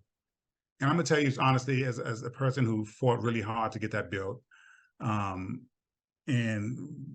begged and borrowed as much as we possibly could, for grant money to get that built, and where we even had to elicit the assistance of the lieutenant governor to pay honor and tribute to our veterans in this community, to have a table set up and people in there taking pictures and them on them pavers. I actually barely felt it was a very disrespectful. I actually do. I think that something else could have been done. We could have used the lot could have been used behind us, where we staged Glenarden Day. People could have parked on the street. The parking lot was not actually full for the cancer awareness. Or even if you were going to have it at the memorial, you could have roped off the actual memorial site and had it on all the grassy area over there. There's a big grassy area over there where they could have had it. You seeing little kids taking pictures in front of those names and tables set up and all of this other stuff going on those pavers. Now I got to reach out to the gentleman and say, hey, some of the pavers got to be replaced because the names are worn off. And I'm not saying it's due to that, but then again, when they ask me, what's going on over there, I can say we only have two events a year. And I'm like, okay, no, they have other events over there. And my thing is this: if they're seeing one event over there, what's going to stop other people from trying to have an event over there on those pavers? So I just thought it was the right. I actually would like to know how it came to that when there were other options out there. And like I said, even at that park, there was a whole grassy area off to the left side of it that was, I think, would have been more than enough space to stage a trunk or treat event, and closing off the streets and everything. But so again, I don't think that was right to do that, and I think that we honor our veterans, both living and dead, on that memorial. And so I would like to ask the mayor, since she's on here, because I did see a picture of you and your family taking pictures over there. What were you thinking that you didn't think, that you thought it was okay to do that? Mayor Cross.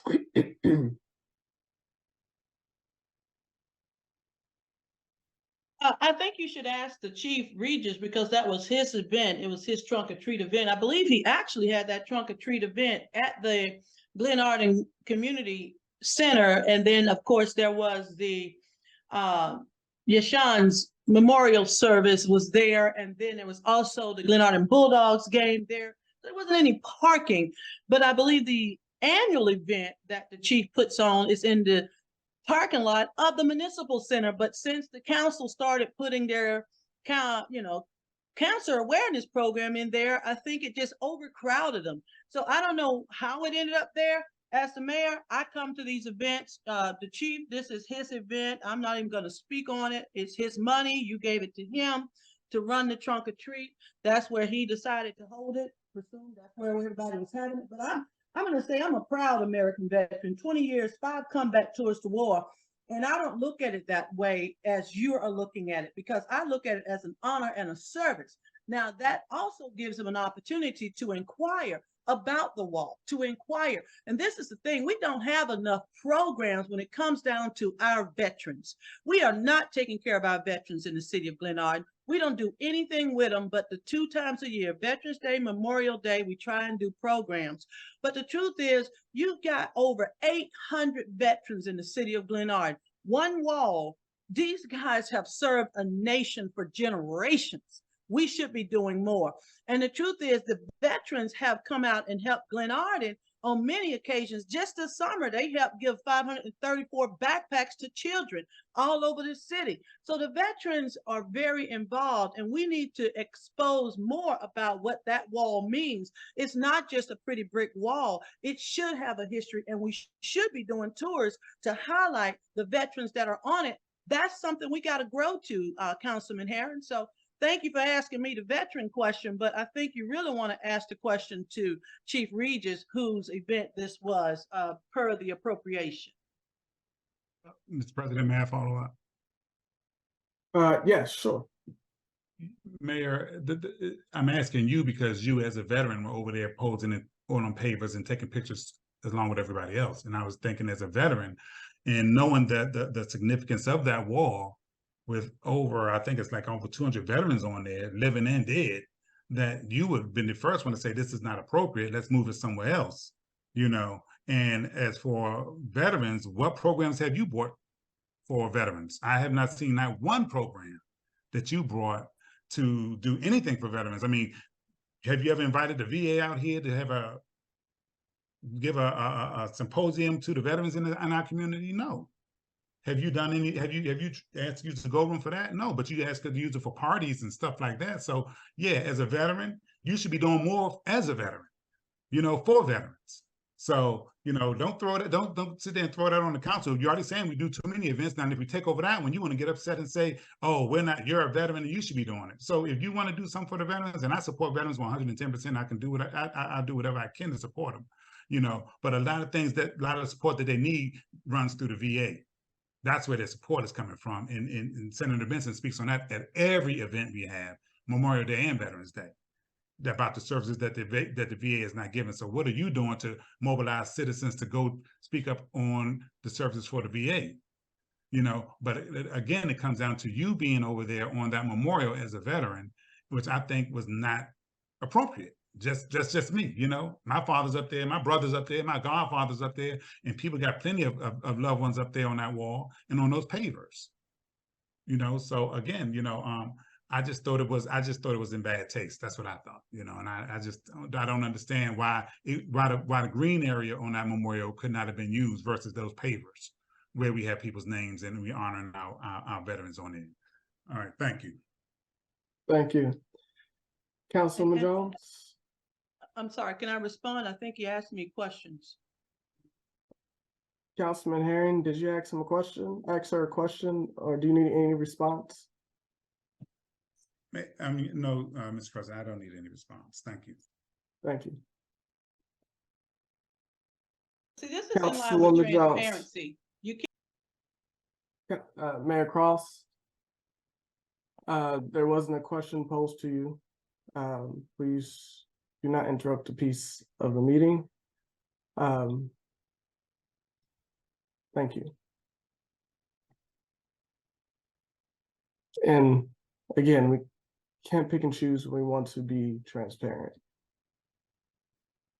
And to just top this off, Councilman Herring, did you need the chief at all for anything? I mean, if the chief want to respond to it, he's welcome to. You know, if he chooses to. That's, Yes. you know. Yeah, I like to respond anything that involves the police department. Yeah, Mr. Herring, that particular day was we had a lot of activities going on. Initially, we was gonna have our trunk or treat in the rear of the police building where we usually have it, and I discussed. Me and you did meet, and we talked about it. And due to the large amount of people you thought you were gonna have, the courteous and respect I have for the council, we decided to move our event from there to Teresa Banks. You recall that? Yes, I do. Yes, sir. So yeah, so we moved it over there. In between that time, we found out that one of our juveniles perished in a car accident, and we had a funeral, and we had to escort them down a particular day to the event. Also, they had like 3 football games going on. Prior to that, we asked for an area in the parking lot where we can do our trunk or treat for the community center. By the time our officers got over there to set up, all the parking spaces were taken down, the cones removed, and they had a mass of people. I never seen that many people in the city at the rec center and all the other events we had going on. So I think first of all, the city, the officers did an outstanding job working together. The cancer awareness event went well. We had a beautiful day in the city. By the time I left your event and responded up to church and got back to the rec center, our guys did park all the police vehicles down behind the memorial on Reed Street, and we were able to set up there. When the officers got there, we already had probably 15 kids in costume waiting for the police to get there. So one of my guys made a decision to since we giving food to the kids, to put 2 tables up on the memorial area so we can serve the kids hot dogs and stuff and have some flies and stuff there. And we had actually had a couple veterans help us serve and look out for the kids and stuff like that. So later on during the event, a council member did come by and brought it to our attention about that, about the memorial and stuff. And it wasn't out of disrespect for the veterans and so forth. It was a quick decision that it had to be made that didn't affect the operation of the city. And we can look at it as, well, it's 2 ways you can look at it, but it wasn't intended to disrespect anyone. It was the mass of people we had out there and what we was trying to accomplish in the city that particular day, which ended up to be a success. So we try to work from all angles and try to work together and try to bring the positivity out of it. It was by no means intend to disrespect anyone and so forth. But we had to make a decision. The officers were able to make the decision for the kids.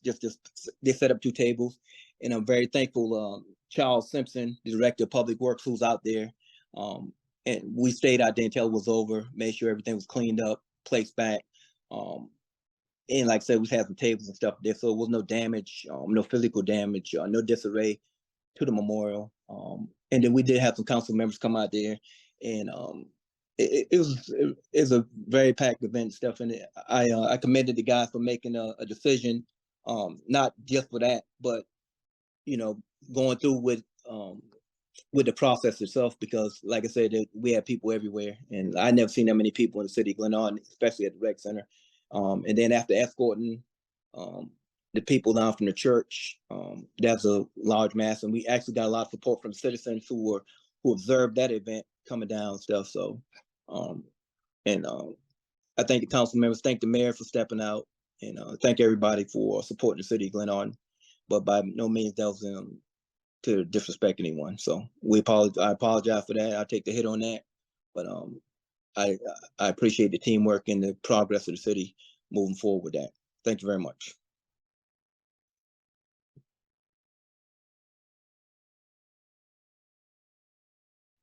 Sorry. One more. Councilman Jones said an old hand or a new hand? That was a new hand, but I'll yield my time because Chief Bryant did an excellent job of explaining most of what happened. Thank you. All right. Thank you. All right. Next up is project management. Councilwoman Fareed. Yes, thank you, Council President. I wanted to address this and direct my comments towards Ms. Tabata regarding how we are executing the legislation, the resolutions that are coming from the council. My expectation is that when legislation is passed, that the administration will then go about organizing what needs to be organized to execute on what's outlined in those pieces of legislation. I'm not sure if there's a project management system that's being used, but if not, I think there should be, so that we can have an adequate tracking and status of where we are with the different projects that we have going on. We have some very large scale projects, which many of them started before Ms. Tabata came on, but we need to go back and look at those legislations to make sure that we're moving these things forward accordingly. As a legislator, I'm happy to roll up my sleeves when I can, where I can. And I'll add, as a part-time legislator, I do have a full-time job. I cannot move forward all of the projects that I write legislations for. And I have had some significant legislations like the 7th Street Park, the community gardens, the farmers market, the stormwater management, the stormwater rebate grant program. And so I just want to understand what the plan is, and we don't need to get an answer right now as I'm conscious of the time, but just what is in place, or what plans can we put in place to ensure that these things are being executed on, and that our legislation is not just going stale, particularly these kind of large scale efforts that the community is waiting for. So that's that on project management. Are you good? Are you looking for anything in return? You said you're not looking for anything. Not right in return? now. We don't need to get an answer right now. Okay. Okay. But unless So- Ms. Abbott, it looked like she was coming off of mute. I would be happy to work with you on putting together a system if you have any recommendations on any kind of project management system, either software or just a better way to capture everything. Admittedly, we have not gone back to look at what was passed in 2022 by Mm. council, except to pick up the American Rescue Plan projects, Good Samaritan and the others. So we're glad to have that conversation with you. Okay, great. Thank you. So Councilman Fareed, looks like you have the next 4. So I'm gonna open the floor for you to manage the next 4. Yes, so the relationship with the county council, I mean, I do have some concerns around the actions that we have seen coming out of the county council in their different capacities that are impacting our community and how we are being informed or consulted on these matters. And I'm speaking of projects going back a while. So whether it is Alta Woodmore or the development, I'm forgetting the name right now, the one where the Chick-fil-A is and the Royal Farms, whether it was the liquor store, whether it's the tobacco shops or the numerous 7-Elevens coming to our community. I feel the new law around the construction, the non-conforming, I'm really concerned that we are not in the loop in a timely fashion, meaning before these decisions are being made. And I do think that collectively we need to address this. I'm certain that it's not just our municipality that is dealing with this, but potentially other municipalities. And one of the things that I would like for us to consider is putting together a task force of citizens, concerned citizens, as well as, elected officials who can identify specific examples of where we feel we've been left out and make recommendations to the county council on how we can improve that relationship so that we don't continue to have this experience where, the people that we should be working with are making decisions that are not in our best interest. I think it's important for all of us as elected officials to recognize that the municipalities are the first point of contact for constituents. Many of these people are our literal neighbors. And while the county council, I think overall does a great job, I do think that we need to improve and make sure that they are not neglecting the relationship with us as elected officials in that first line of contact with people who are also their constituents. So would love to get thoughts on a task force and how we might go about that. Maybe this is a multiple municipality task force that we commence and get engagement that way to really have our collective voices be heard to address some of the challenges that we have and some of the operational procedures that we see happening that prohibit our ability to provide effective feedback and commentary before decisions are being made. Any thoughts? Okay, or not? Way to go, Well, Council, yeah, Sorry. Councilwoman, yes, I just want to say, Councilwoman Fareed, I heard that you were saying, and I am in support of that. I was just more, I didn't comment, was when you spoke of the task force, I just don't know what that would entail as far as time and action. So I do support that 100%. I'm in agreement. I do think that the relationship, the foundation of an effective relationship is communication, and it's positive communication and rapport. So I don't know what's going on as far as communication between the county council and municipalities. So yes, I support what you're saying. I just didn't respond to anything. I can't speak for our other colleagues because I don't know what that task force would entail as far as commitment. So Mhm. Well, you all know I'm good for whipping up a proposal on something, so I'm happy to put that forward. I just wanted to make sure that you know, there was at least support from our council in doing that, and get an idea from you if you think this should just be contained within our municipality, or if we should join forces with our neighboring municipalities on this effort.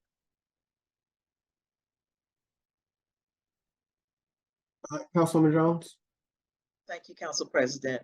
Councilwoman Fareed, Councilwoman Guillaume, in the meeting with Senator Benson concerning the Woodmore Commons Shopping Center with the Lido grocery store coming in, it seemed like after that meeting, the civic associations that were present and Councilman Dean, we were all trading information. So that's one of the things that they want to get to the bottom of also. And they want to have a meeting with our representative for District 5 and with all of the civic associations, the municipalities in the area, so we can figure out where was the breakdown in communication concerning the building issues that we're experiencing right now. So that's in the works. He's going to send out an email as soon as they can get a meeting with, find out some availability for Councilwoman Ivy, who is District 5, and the rest of the civic association, the municipalities in District 24, then they're going to have a meeting to do just that. So we can figure out how we're going to move in that for that issue, and also move in a direction of how we can make sure that we're communicated what's happening and what's being planned for our area, for our District 24. Okay, Thank great. you. Sorry, Council President. No, go ahead, Councilwoman Fareed. Thank you, Councilwoman Jones. That sounds promising. I think that my only concern with those types of meetings is that sometimes there's a lot of rhetoric, and I wanted to commission a task force because I wanted us to be task oriented and really get some things done and bring forth some recommendations. So I think that's a great first step to kind of introduce the topic to, you know, the different stakeholders, but I would want us to then follow up with that to then you know, outline the examples, because there's numerous ones, right? There's zoning issues, there's so many different types of issues, and then make recommendations for that. So I think it's a good stakeholder audience to get engaged. And so to your point, Councilwoman Guillaume, in terms of who would be involved and what would be entailed in the manpower behind that, it should be broader. So I think leveraging people who are already fired up and ready to go on this topic would be helpful. So what Councilwoman Jones, do you know if there was a date set or a tentative, like are we talking before the end of the year or early next year? Oh no, they're trying to get a meeting immediately, as soon as possible. Okay, so that will just give me a sense of how long I have to kind of put together a proposal. I'll try to get something done in the next week on what that task force will look like. Okay, and I'm available if you need any assistance. Okay, thank you. You're welcome. Okay. President? Councilman Herring? Yeah, I just wanted to follow up on some of the comments that were made. One of the comments that they did make at the meeting was that they are actually bringing legislation at the state level that will allow citizens to have more input in the whole construction process and zoning process. If 25% of the affected people sign a petition, they can require a developer to come to the table and you can negotiate better terms with them. So that's one thing. But I think the one thing that we need to really actually do is have more meetings, really, with our county council official. Our county council representative can actually stop anything that's going on in her district just by saying she doesn't want it. Or she can push it through, you know? So we need to let our county council representatives know, you know, what our expectations are and that we would like to be involved at the front end. Because see, normally what these developers do is they go to the county council representative first and they'll talk to them and they'll say, hey, you know, hey, we want to build this. And they're like, okay, well, what are your thoughts? And now my thing is, before any elected officials should give any thoughts on what's coming into our jurisdiction or even in our municipality, you should reach out to our municipality to see what the people think first. And I think that's the expectation that we need to put out there of our elected officials, all of them, that, you know, come talk to us first before you make the move on something.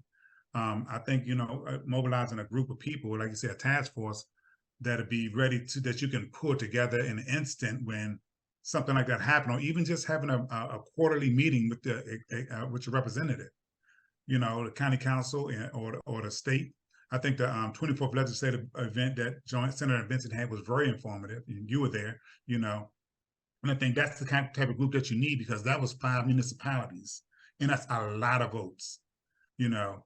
I was told that when I spoke to our representative about it, she said she wasn't invited. So that's another thing that needs to stop. You know, everybody needs to come to the table. All of these different feelings and everything is not gonna be beneficial to us at all. So again, I mean that's a good idea, but you know, again, we gotta also follow the Maryland legislature, which should be coming up soon, and make sure they push through that legislation that will give people more voice when it comes down to development in their communities. So just wanted to put that out there. Thank you. Thank you.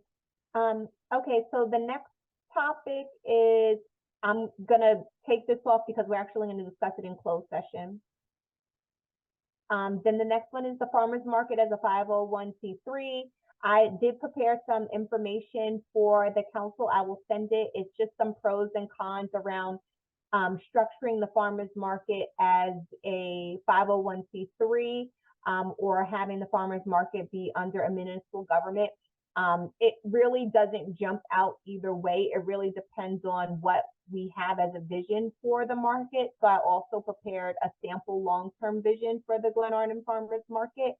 And I will share that out, and you can consider it when we bring that legislation back for vote at our next regular meeting.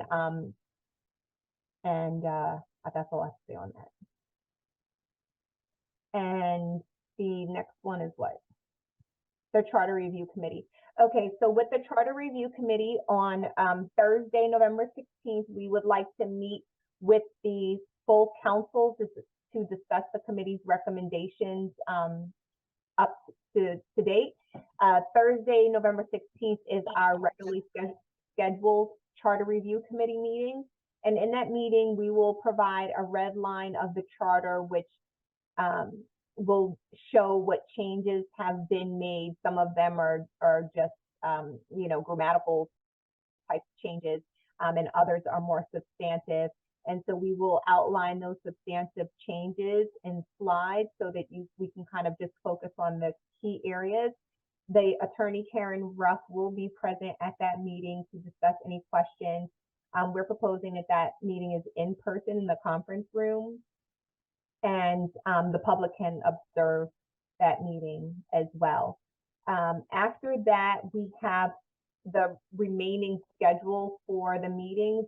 We have one in January, February, March, and April. That should take us through the remainder of the charter. And then we'll have in June a public hearing and then the vote on the resolution. I will provide an outline of all that I'm saying here, but just wanted to make sure that the council is available on November 16th so that we can kind of have that review and discussion. We want to make sure that we are at least have a consensus around some of the changes that we've proposed thus far, because the changes that we've proposed thus far are going to inform what we do with the remainder of the charter. Okay. That is that. And was that all? That is all for me. Thank you. Thank you, Councilwoman Fareed. Councilwoman Jones. Yes, I have one question, Councilwoman Fareed. Will this also include the codes? Since we do have a new code manager coming on, and some of those codes needs to be looked at they haven't been looked at in years and need to be updated. Well, the charter includes the codes as far as, you know, like grass cutting, the different codes that we have. Okay, so that'll give him an opportunity to look at that and work on those. Yeah, so I do think that, and I don't want to speak for the whole committee, but my perspective would be that the code enforcement would be the best people to be able to review that and make sure, review it in consideration of the county's code and make Right. sure that we're aligned. I don't Okay, all right. see myself being able to do that. I don't know if Councilwoman Ferguson or Council Vice President Ferguson or Councilman Herring have a different opinion. Okay, Yes. thank you, Mr. Council President. Thank you. Councilman Hare? Yeah, I just want to say, that what we're doing actually has no effect on the code because the code book is completely separate. And that needs to go through codification. And that's what we did years ago. We gave it to the attorney and the attorney went through the whole book from beginning to end and cleaned up any discrepancies and anything else. Now we're going to have codes that, because as a municipal government, we can have codes that are even more stringent than the county. We don't always want to follow the county because some of the county codes are kind of lax. But what we're doing really is just focusing on the charter. But the code book, like I said, it's been codified one time. It went through legal sufficiency and everything else. And it may need to be updated based on what we want. And I think that's what we need to look at, what we want, not work versus what the county wants. Some codes are county mandated, but most of them aren't. So I think we need to look at that. That's that's something that the council will have to sit down and go through again, which we did last time, and say, okay, this is what we feel we need to have. You do go through that with your code enforcement officer, but the bottom line is what do we want? Like right now, our code says rats can go 12 inches high before they get cited. I think that's kind of high before y'all get cited, but it is what it is. I mean, that's what it is now. So until we look at it and see if we want to change anything, that's what but that's a huge undertaking because there's a lot of codes in our code book. So, all right, thank you.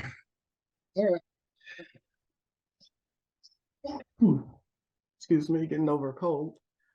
Last item before closed session is just want to nail down a date to have go over our council rules.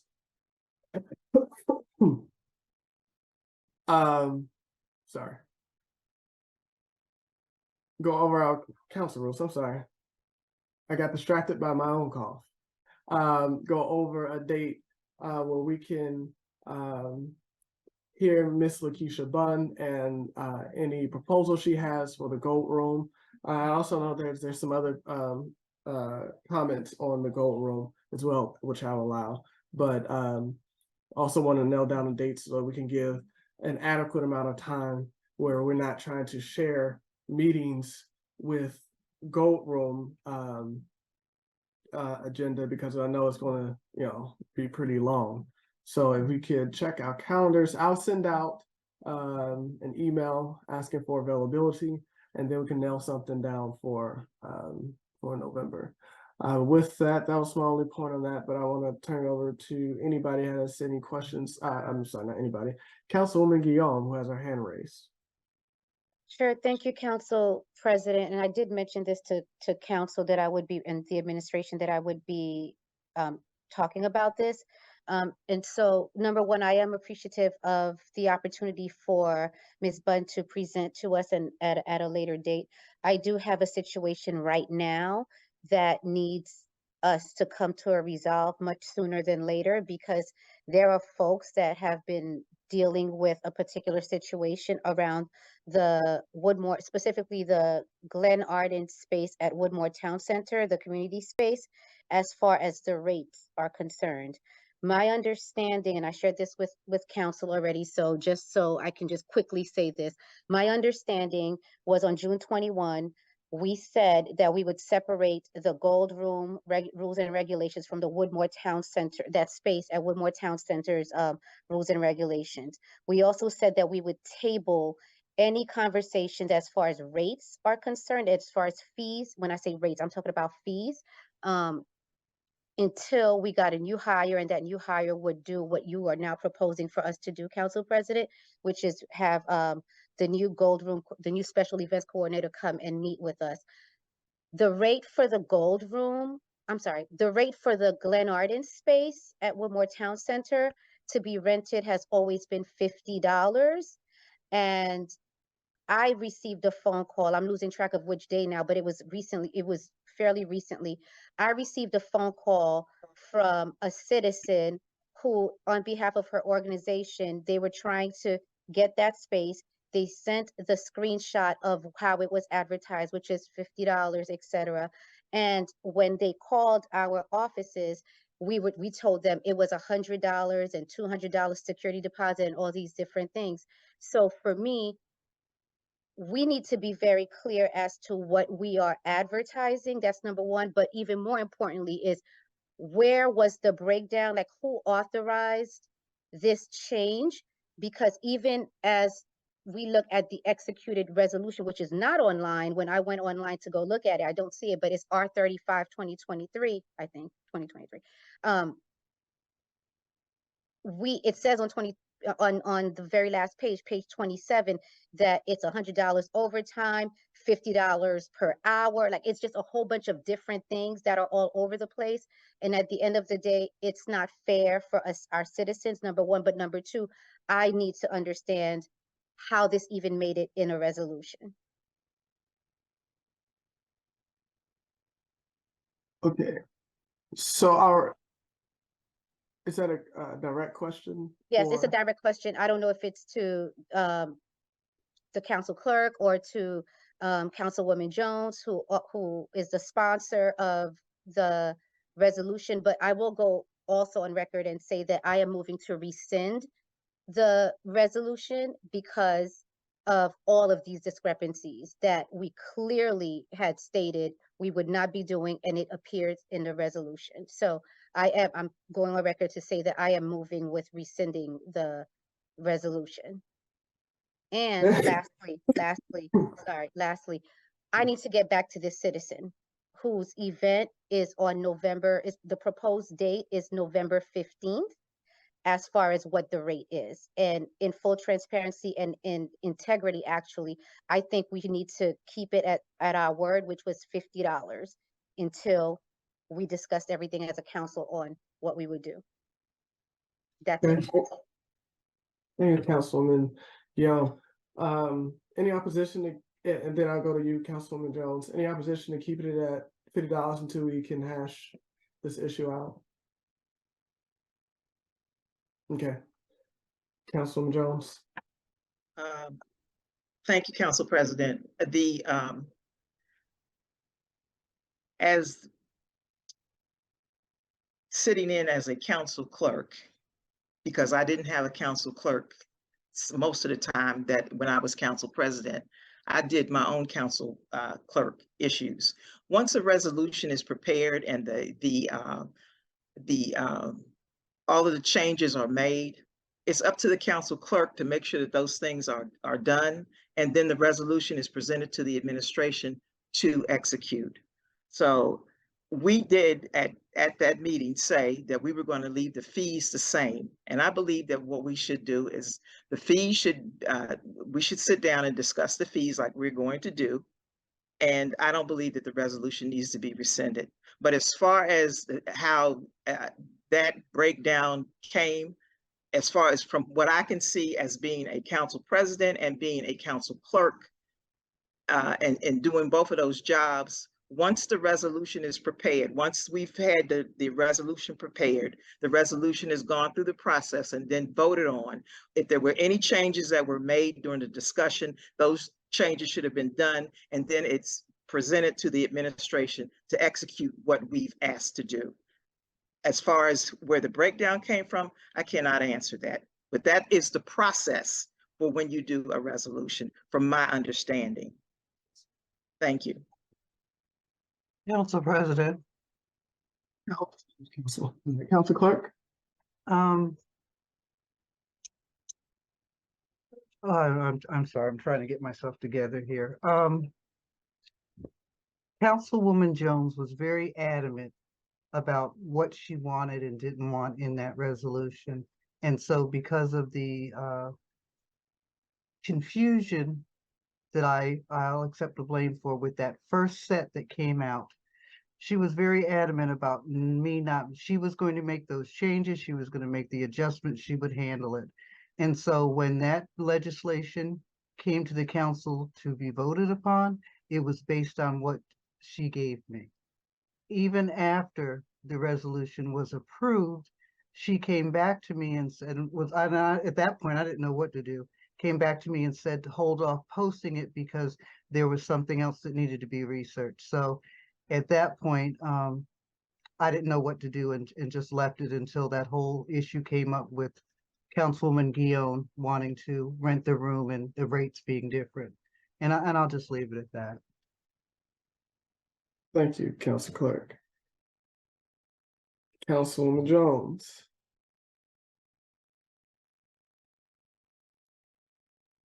I'm sorry. Thank you, Council President. I think I'm just going to leave it at that too, because I am not the council clerk.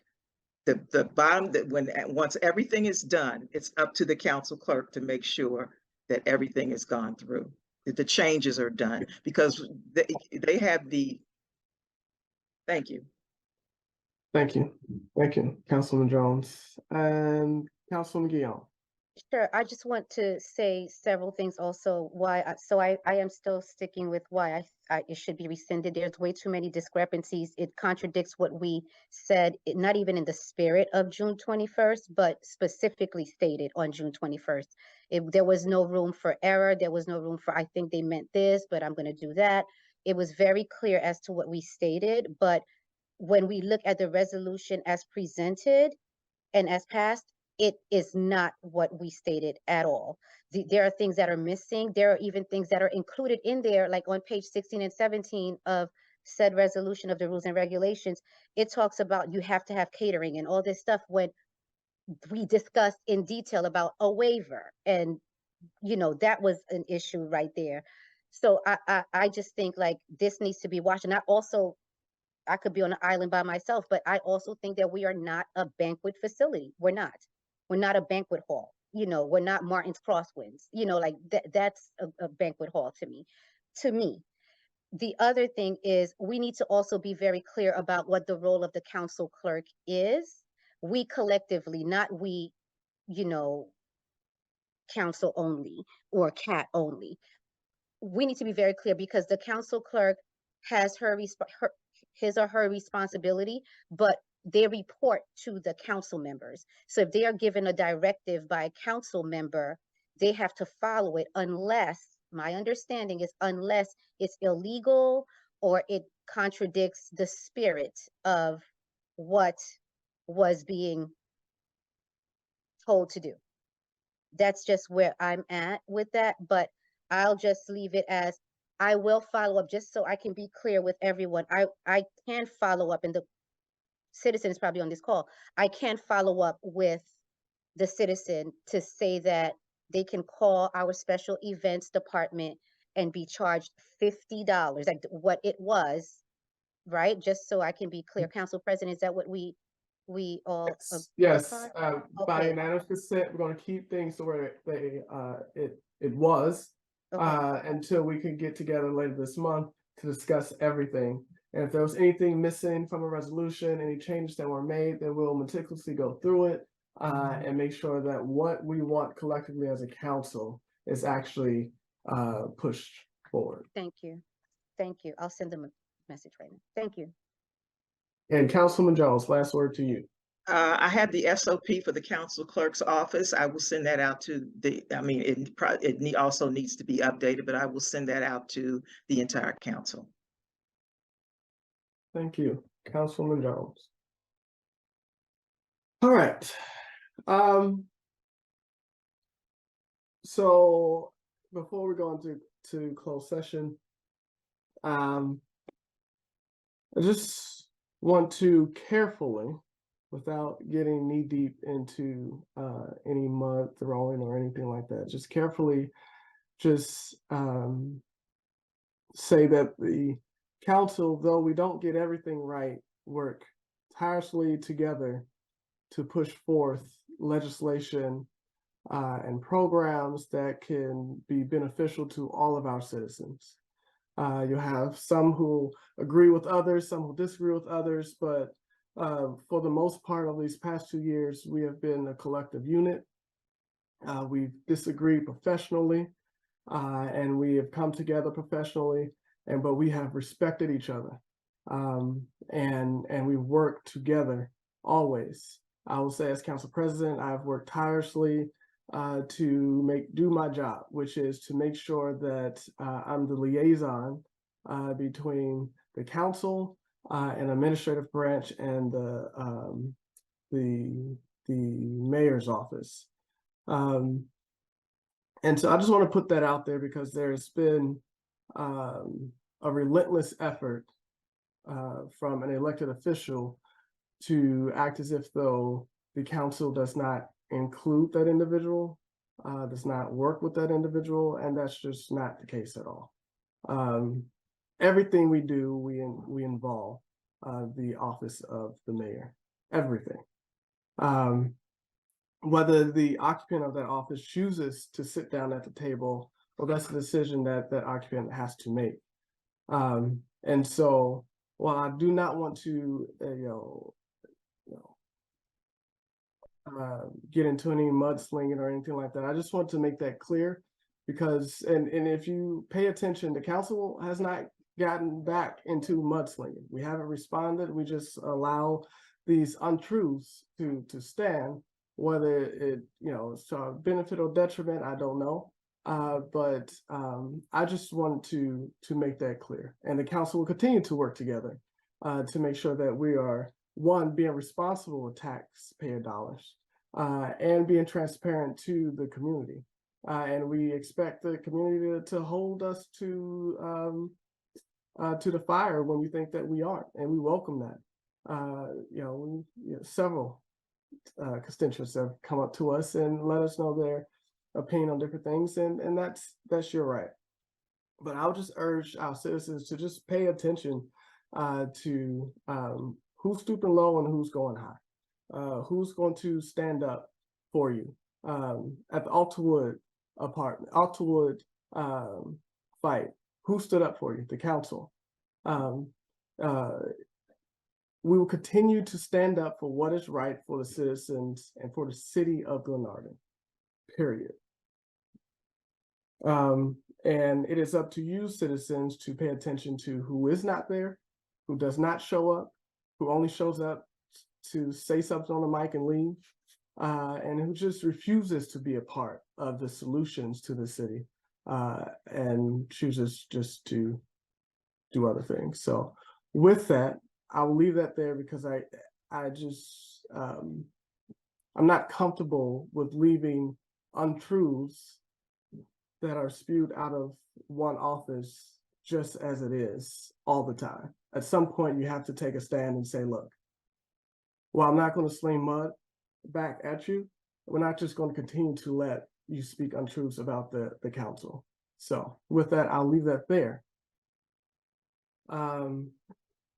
The council reserves the right to go into closed session Council anytime. President, Sorry. my hand was up. I know you said you'll leave it there, but I just must add to this and just say, from a colleague to another, I thank you for your remarks. I honestly, truly do. I think the way we try to conduct ourselves, we may not be perfect, but case in point, citizens, you both just saw that myself and Councilwoman Jones had two different points of view on something, but we were civil to each other. And that's what it's about. I do find myself challenged at times at if I may share, what I consider to be council being quiet at the mudslinging of sorts, because I'm so used to but I thank you, Council President, for leading the charge, as far as how we should all conduct ourselves, but it is very difficult. And I think it's easier for us, for example, if we follow Chief Bryant's lead as far as the situation that Councilman Herring brought up about the Veterans Memorial, and he immediately took accountability for what, happened, and we're done with it. Right? But it's very difficult when at every given turn, council's not even involved in anything. And when someone who occupies the office of the mayor is brought to task by anybody, it automatically becomes it's the council's fault for anything. And it's very difficult for me as someone who is used to being vocal to remain quiet. But I will say that I applaud your leadership. I applaud my colleagues on how they have continued to maintain decorum. And I will leave it at that and just say thank you. Thank you, Councilwoman Guillaume. With that, the council reserves the Do I right get to speak or no? No, ma'am. I honestly, There's been a lot of respectfully, mudslinging. Do I get to speak? Mayor Cross, I understand, Mayor Cross, but you. Mayor Cross. Now, you're mute for a reason because I am the president of the council and I have to preside over these meetings. If you see council members put themselves on mute until they're called on, I treat everybody on the council the same. If our council sessions are for council. If there's a question that's directed to you, then I'll call on you, which I have in this meeting. You had a couple opportunities to speak on things that were addressed to you. This was not addressed to you. It wasn't. You said me twice. And You called me out. Point of order. Mayor Cross, now I'm giving you another opportunity because I really don't want to remove you from the meeting at the end of the meeting. It's pointless. So if you can respect our meeting, if you want to continue, I digress. But I'm not going to be combative with you in a public meeting. So with that, we're going to continue to move on in peace. And integrity. The council reserves the right to go into closed session anytime during a public meeting. Please note, pursuant to the Annotated Code of Maryland, State Government Article 10-508A, the council by majority vote may retire to executive or closed session at any time during the meeting. Should the council retire to executive closed session, the chair will announce the reasons and a report will be issued at a future meeting disclosing the reasons for such closed session.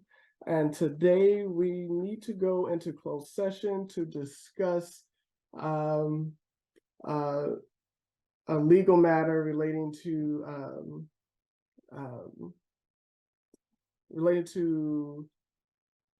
the right of citizens or right of people to build on non-conforming lots in the city of Glenarden.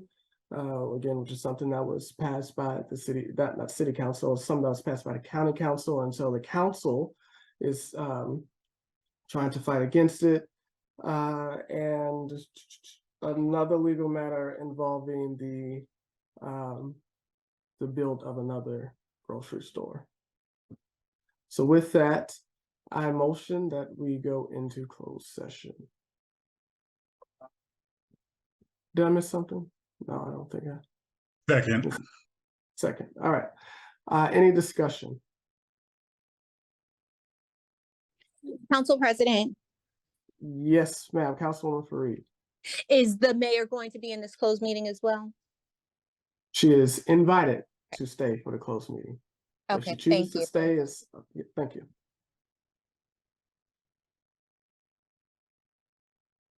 Any other discussion? Okay, with that, Council Clerk, could you do a voice vote, please? Councilwoman Fareed, Yes. Councilwoman Guillaume, Yes. Councilman Hairston, Yes. Councilman Herring, Yes.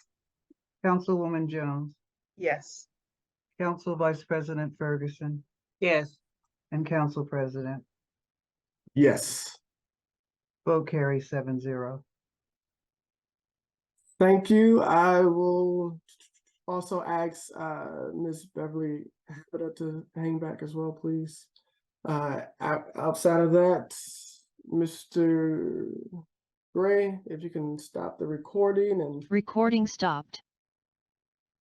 thank you. And then for all the other citizens, have a good evening.